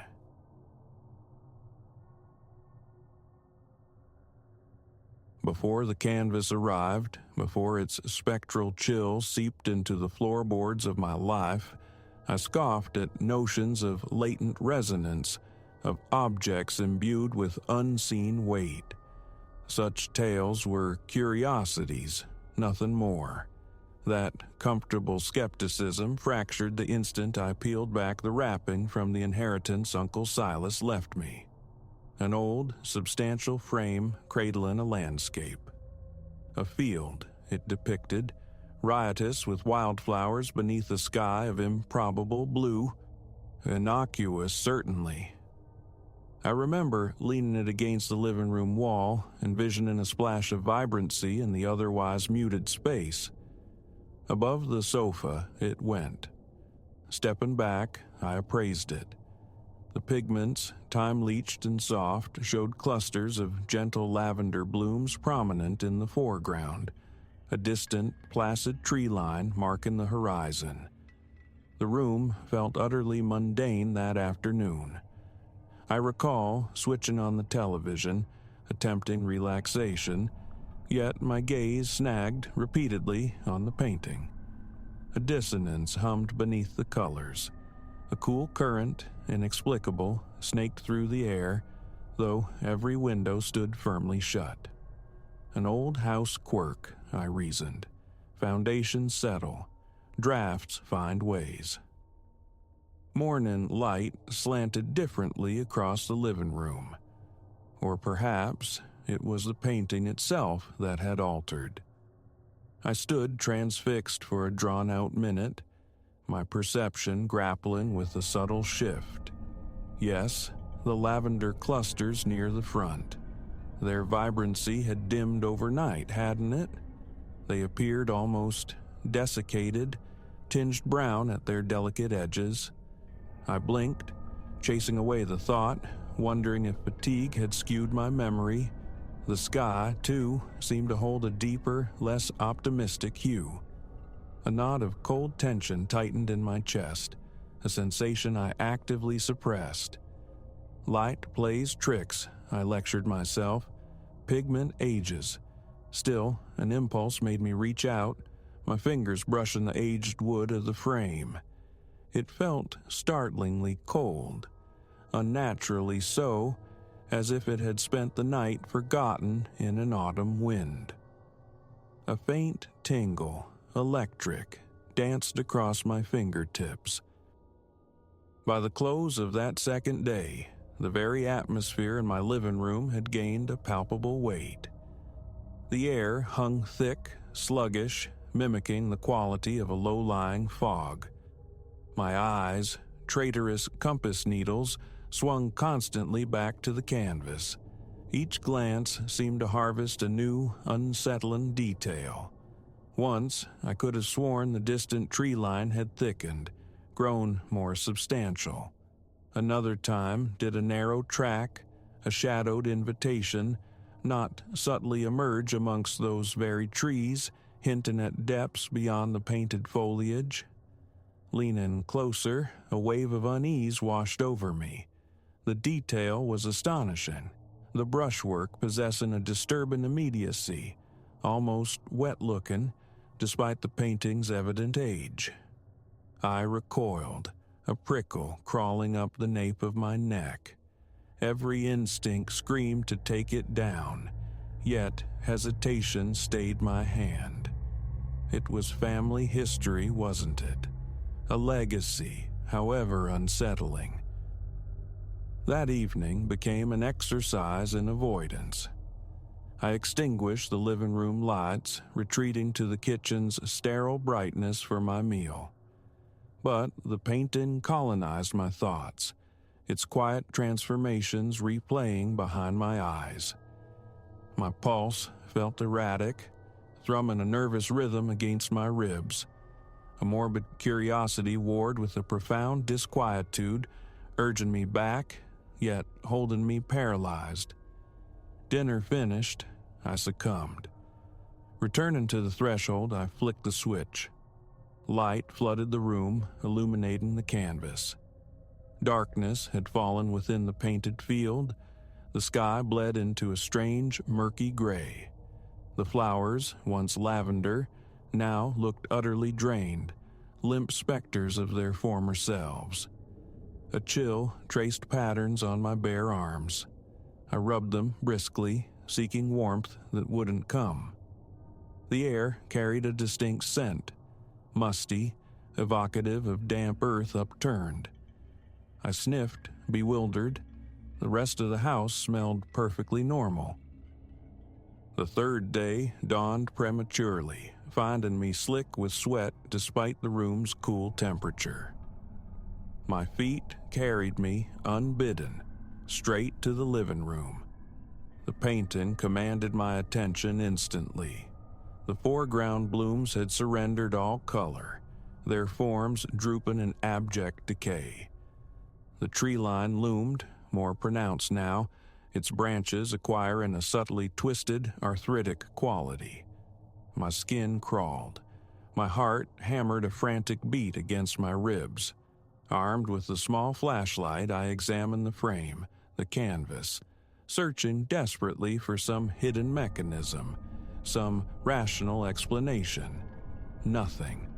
The painted surface radiated an unnatural coldness. When I touched it, a sharp, stinging vibration shot through my fingers like licking a battery terminal. I snatched my hand back, breathing hard. Was I losing my mind? Paint doesn't morph. Frames don't emanate glacial energy. I circled the thing, peering behind it. Only plaster and lath, no peculiar wiring, no secret compartments. I left it hanging, a battle raging within me. One part yearning to rip it from the wall and cast it out, another bound by an inexplicable magnetism, a compulsive need to monitor its evolution. My stomach clenched. I realized my jaw was locked tight. Later that afternoon, Mateo arrived intending to watch the game. His eyes fixed on the painting almost immediately. A visible shiver traced its way up his spine. He shot me a look, eyebrows arched high. "Where in God's name did you get that?" he murmured, his voice hushed. I explained about Uncle Silas. Mateo whistled low, rubbing his arms. "Place feels like a meat locker right here," he commented. I attempted a dismissive laugh, but felt beads of sweat prickle my forehead. We settled into the game, yet I caught Mateo casting furtive, uneasy glances towards the canvas throughout the match. He left earlier than planned, complaining of persistent goose flesh. Alone again, I confronted the painting. The trees, dear God, the trees had accrued yet more detail. They appeared gnarled now, skeletal, like ancient, exposed bones reaching for a perpetually darkening sky. A jolt of visceral nausea sent me stumbling towards the sofa. I had to sit down, fast. That night, I tried containment. A heavy blanket draped over the canvas, out of sight, perhaps out of mind. Sleep, however, proved elusive. The living room air felt impossibly dense, viscous. Lying rigid in bed, I stared at the ceiling, listening to the house settle. Around 2 a.m, defeated, I rose. Padding into the living room, I switched on a low lamp. The blanket lay pooled on the floor, having slipped, exposing the painting's lower half. My hands trembled as I drew closer, compelled. The field was swallowed by shadow. The flowers were mere crumbles of pigment. The sky deepened towards true black near the upper edge. My breath hitched.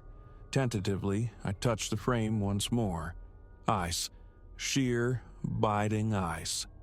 My teeth began to chatter uncontrollably.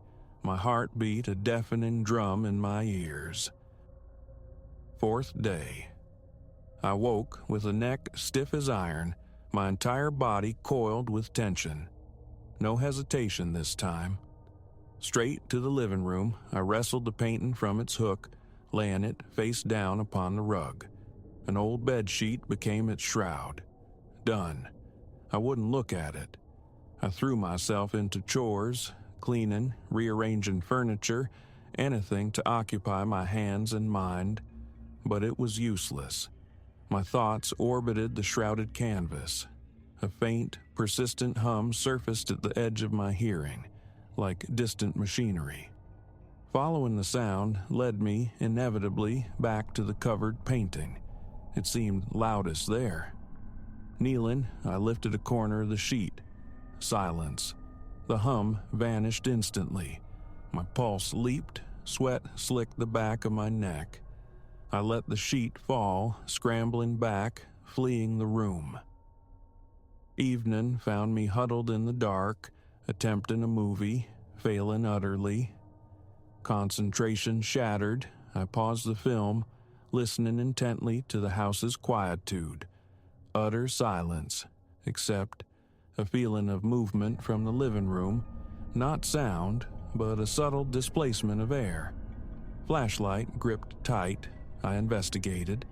The sheet remained, but it looked disturbed, rumpled, bunched at the corners. I froze, a wave of pure Arctic dread gripping my spine. My breathing grew shallow, ragged. Forcing leaden feet forward, I reached out. The sheet felt damp, clammy. Steeling myself, I pulled it away. The painting stared back. The blighted flowers were almost entirely consumed, replaced by patches of dark, barren earth. The trees had massed into a dense, forbidding forest. The sky above roiled with bruised, heavy clouds. It bore scant resemblance to the artwork I'd inherited. My mouth turned to dust. The chill intensified, spreading across my skin like frost, tightening the knot in my stomach. The garage. It had to go to the garage. I carried it out, holding it stiffly away from my body, the frame's frigid touch radiating up my arms. Swallowing repeatedly against rising panic, I propped it against the cool concrete wall and flung a heavy tarp over it. A flicker of relief, fragile and fleeting. Out of the house, at least. Then the realization struck. I'd have to pass it every time I used the car, every entry, every exit. The thought soured the small victory. Sleep that night was a battlefield of nightmares. Twisted branches scraping, clawing at the house's siding.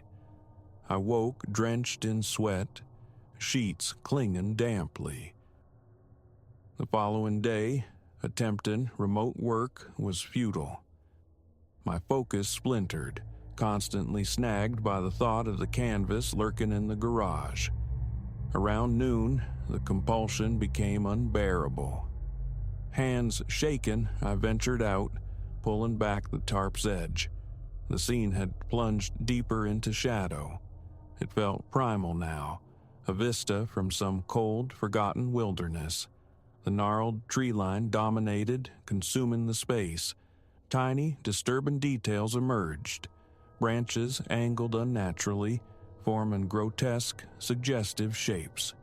That low, insidious hum returned, a staticky thrum inside my skull that made my temples pound. I dropped the tarp as if burned. I needed air, gulping down lungfuls of the mundane world outside. I managed to keep my distance for the remainder of the day, but as dusk bled into evening, the silent summons began anew.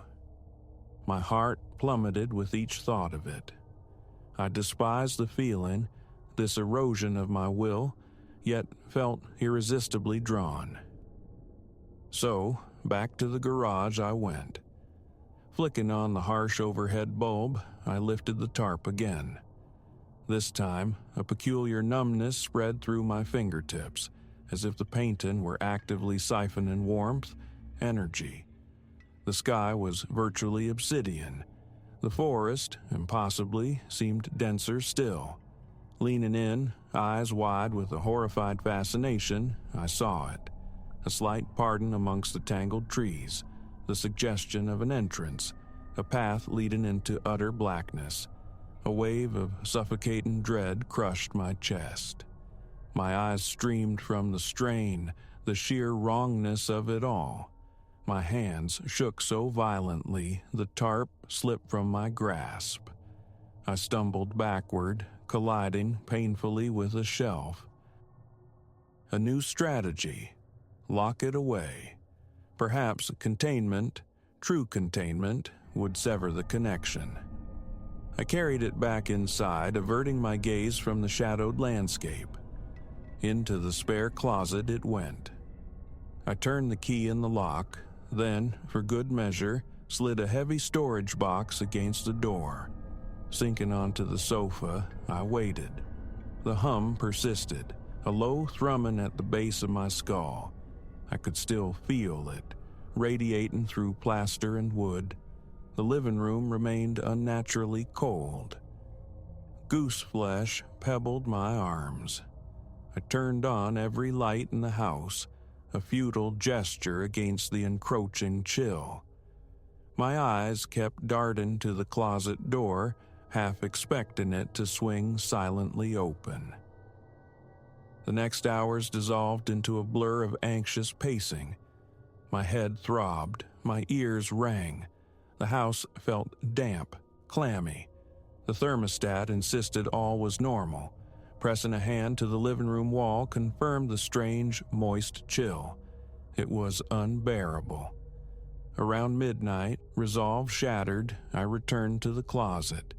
Shoving the box aside, unlocking the door, I seized the painting, deliberately keeping my eyes averted. I marched outside into the still, quiet street.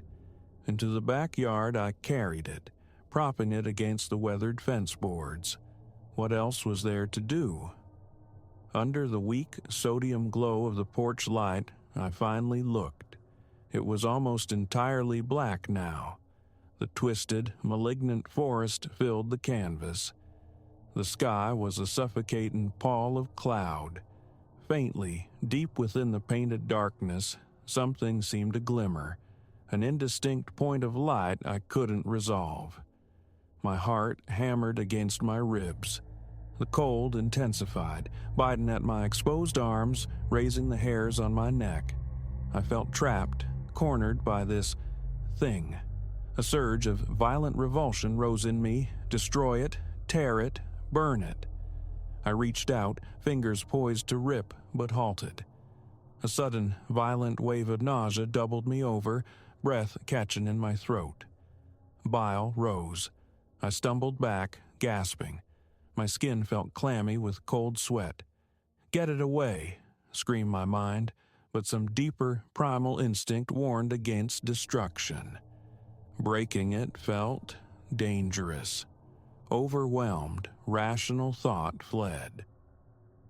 I left it there, leaning innocuously against the fence. Scrambling back inside, I bolted the door, leaning against it, trying to regain control. My heartbeat stuttered. I poured a glass of water, nearly dropping it, my hands betraying me with their tremors. I sank to the living room floor, back pressed hard against the sofa, eyes fixed on the front door, irrationally expecting the painting to somehow reappear inside. An hour passed in shallow breaths and spiraling panic. Cold seeped into my bones. My stomach remained a tight knot of dread. There was no logic, no explanation, only this escalating nightmare. By the gray light of early morning, courage returned in fragile measure. I cracked open the back door, peering out. It was still there, resting against the fence. I didn't approach. Even from yards away, I could feel the glacial aura radiating from it. My muscles tensed reflexively. The forest depicted within seemed almost to writhe, its branches contorting in unnatural configurations. The last vestiges of the field were gone, replaced by dark, naked earth, smeared with colors resembling dried mud, or perhaps something worse. Right now, I am adrift. It remains out there, an unwelcome sentinel in my yard, while I sit inside, struggling to anchor my thoughts. The pervasive unease lingers, a constant companion. The house retains its unnatural chill. My skin prickles at the mere thought of that canvas. Looking at it again fills me with terror, yet the compulsion to check, to monitor its state, is relentless. One part of me screams for annihilation, but a louder, colder certainty holds me back, whispering that destruction would unleash something far worse. This isn't supposition. It's a visceral conviction, a gut-deep warning that breaking the frame would break something essential, something I cannot afford to disturb. I never desired this inheritance, this cursed heirloom, but it is mine now, evolving, darkening, painting itself from within by some impossible sentience. I cannot look away, yet I cannot bear its presence. My body feels depleted, my nerves frayed to breaking point. I relay this because it needs to be heard, witnessed. I possess no answers, only the chilling certainty that this is no mere painting. It is other, and it has me utterly ensnared.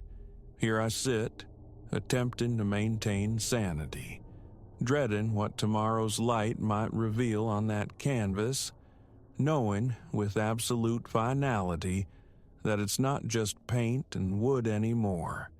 It breathes a cold energy, suffocating and inescapable.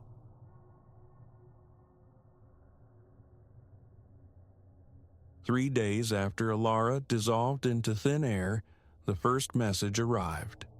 I sat cocooned in the sterile chill of the precinct, a husk hollowed out by exhaustion and a gnawing numbness, when the phone in my pocket vibrated, a phantom limb twitching. Simple words glowed on the screen. I'm all right. Don't fret. Yet, it wasn't the sentiment that turned my marrow to ice. It was the sender. Alara's number. The very phone the detectives assured me lay in fragments, pulverized near the shell of her abandoned car. My hand, clutching the device, began to tremor. This defied reality. Alara had vanished en route from her studio, swallowed whole by the mundane drive home. Her car, discovered idling on a desolate ribbon of asphalt, driver's door agape, keys dangling mute in the ignition. No scuffle, no blood, no rationale. Just an empty vehicle and a shattered phone. Now, this impossible whisper from its digital ghost. "Everything okay, Mr. Thorne?" Detective Moreau's sharp query sliced through the fog. I looked up, meeting her gaze, a mixture of professional patience and weary concern. A knot tightened in my throat. I forced the words out, dry and brittle. "A text, just now. It's from Alara's number." Moreau's sculpted eyebrows arched. She extended a hand, palm up. I relinquished my phone, watching her eyes narrow, scanning the impossible message. "Inconceivable," she breathed almost to herself. Her handset is bagged in evidence. Yet there it pulsed, undeniable proof, a signal flare from oblivion. Chaos erupted, albeit muted and bureaucratic. Traces were attempted, digital pathways probed, hitting immediate dead ends. Moreau's questions came again, circling, laced with the faint suspicion that perhaps I orchestrated this torment. I was adrift in the same sea of bewilderment. Then the spectral communiques persisted. Missin' you. Such darkness here.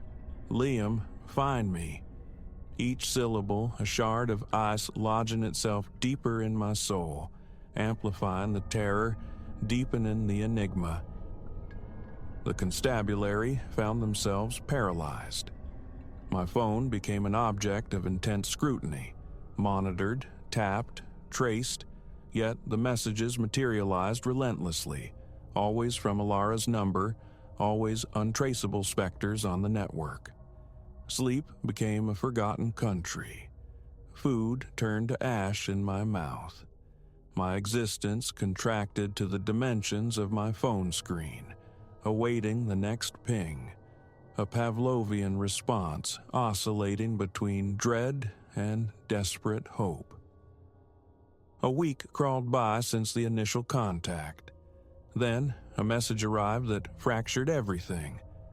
Meet me where the willow wept for our first kiss. Midnight sharp, come alone. The location resonated instantly. The ancient willow in the heart of the glen, witness to our clumsy beginnings. My pulse hammered against my ribs, a frantic drumbeat against the silence. This was it, a lifeline, a chance to reel Alara back from the void. I breathed no word of it to Moreau or her colleagues. Their protocols, their caution. They would obstruct, perhaps even frighten away whoever, or whatever, held the other end of this thread. This solitary path was mine to tread. As midnight bled across the sky, I navigated the familiar paths towards the glen. The air hung cool and crystalline. A swollen moon dripped silver onto the deserted landscape, sculpting eerie silhouettes from familiar shapes. Ahead, the old willow sprawled, its heavy limbs like arthritic fingers clawing at the star-dusted canvas. I advanced with deliberate quiet, senses straining, scanning the dense shadows for any flicker of movement, any sign of Alara or of something else. Emptiness answered. Silence reigned. Alara? My voice, a fragile thing, barely disturbed the air. Are you here? Nothing. A glance at my watch, 12:01. My phone buzzed violently in my pocket, a sudden shock against my thigh. Fingers unsteady, I retrieved it. Look up. Air hitched in my throat. My gaze drifted upward, tracing the gnarled contours of the branches above. And there it was. Dangling from a low-hanging bough, tethered by unseen means, was a phone. Alara's phone, the shattered relic supposedly locked away in an evidence locker.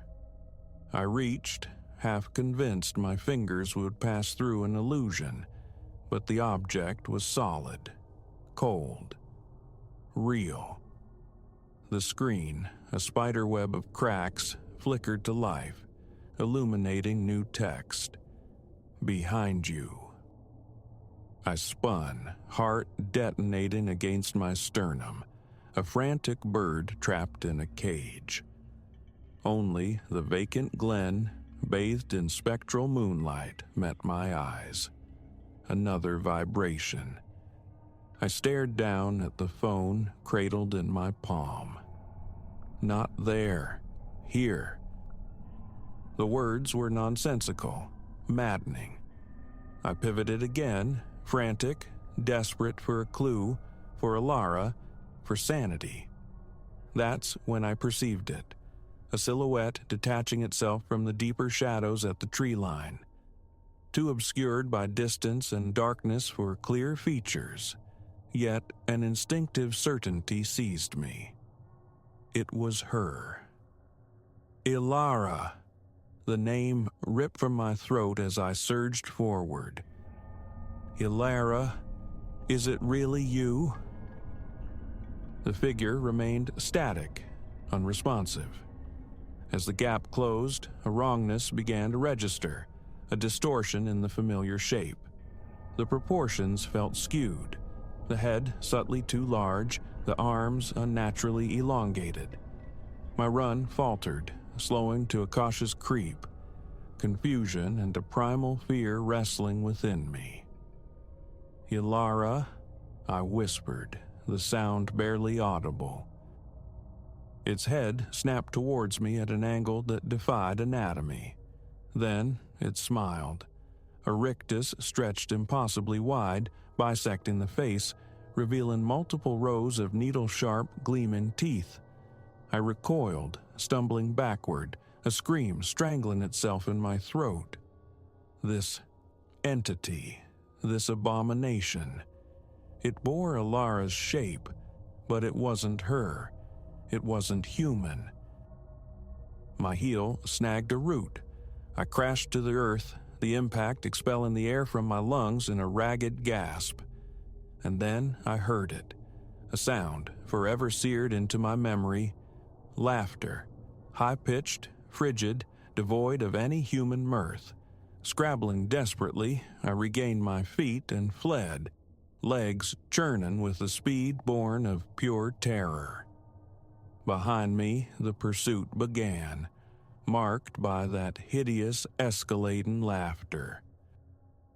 I burst from the Glen's embrace onto the empty street, lungs incandescent, limbs screaming. I didn't cease my flight until the sanctuary of my apartment door slammed shut behind me. I collapsed against the wood, shaken violently, every nerve ending alight.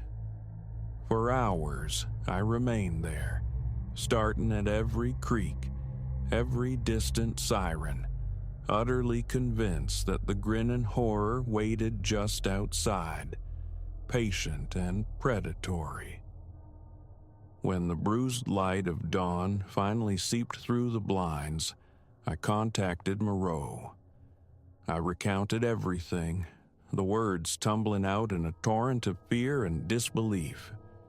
She listened, her voice professionally calm, yet underscored with an unmistakable skepticism. A search of the Glen yielded nothing. No unusual tracks, no sign of Ilara, no monstrous entity.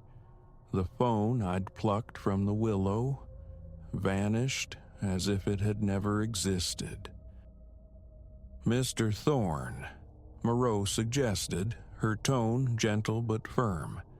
"Perhaps you should consider speaking with a professional. The immense stress—" "I'm not delusional," I retorted, the words sharp with desperation. "I know what I saw." Yet, even as I spoke, insidious doubt began to poison my certainty. Had the strain finally fractured my mind? Was this all a wakened nightmare born of grief and terror? That night, entombed in my bed, staring sightlessly at the ceiling, my own phone buzzed one final time. A leaden dread settled over me as I reached for it. A picture message from Ilara's number. My thumb hovered above the notification, trembling. Dare I look? A deep, shuddering breath, and I tapped the screen. The image resolved, and the floor beneath me seemed to disintegrate. It was Ilara, a selfie, beaming her familiar, radiant smile. But behind her, captured in the reflection of a polished surface, stood the creature from the Glen.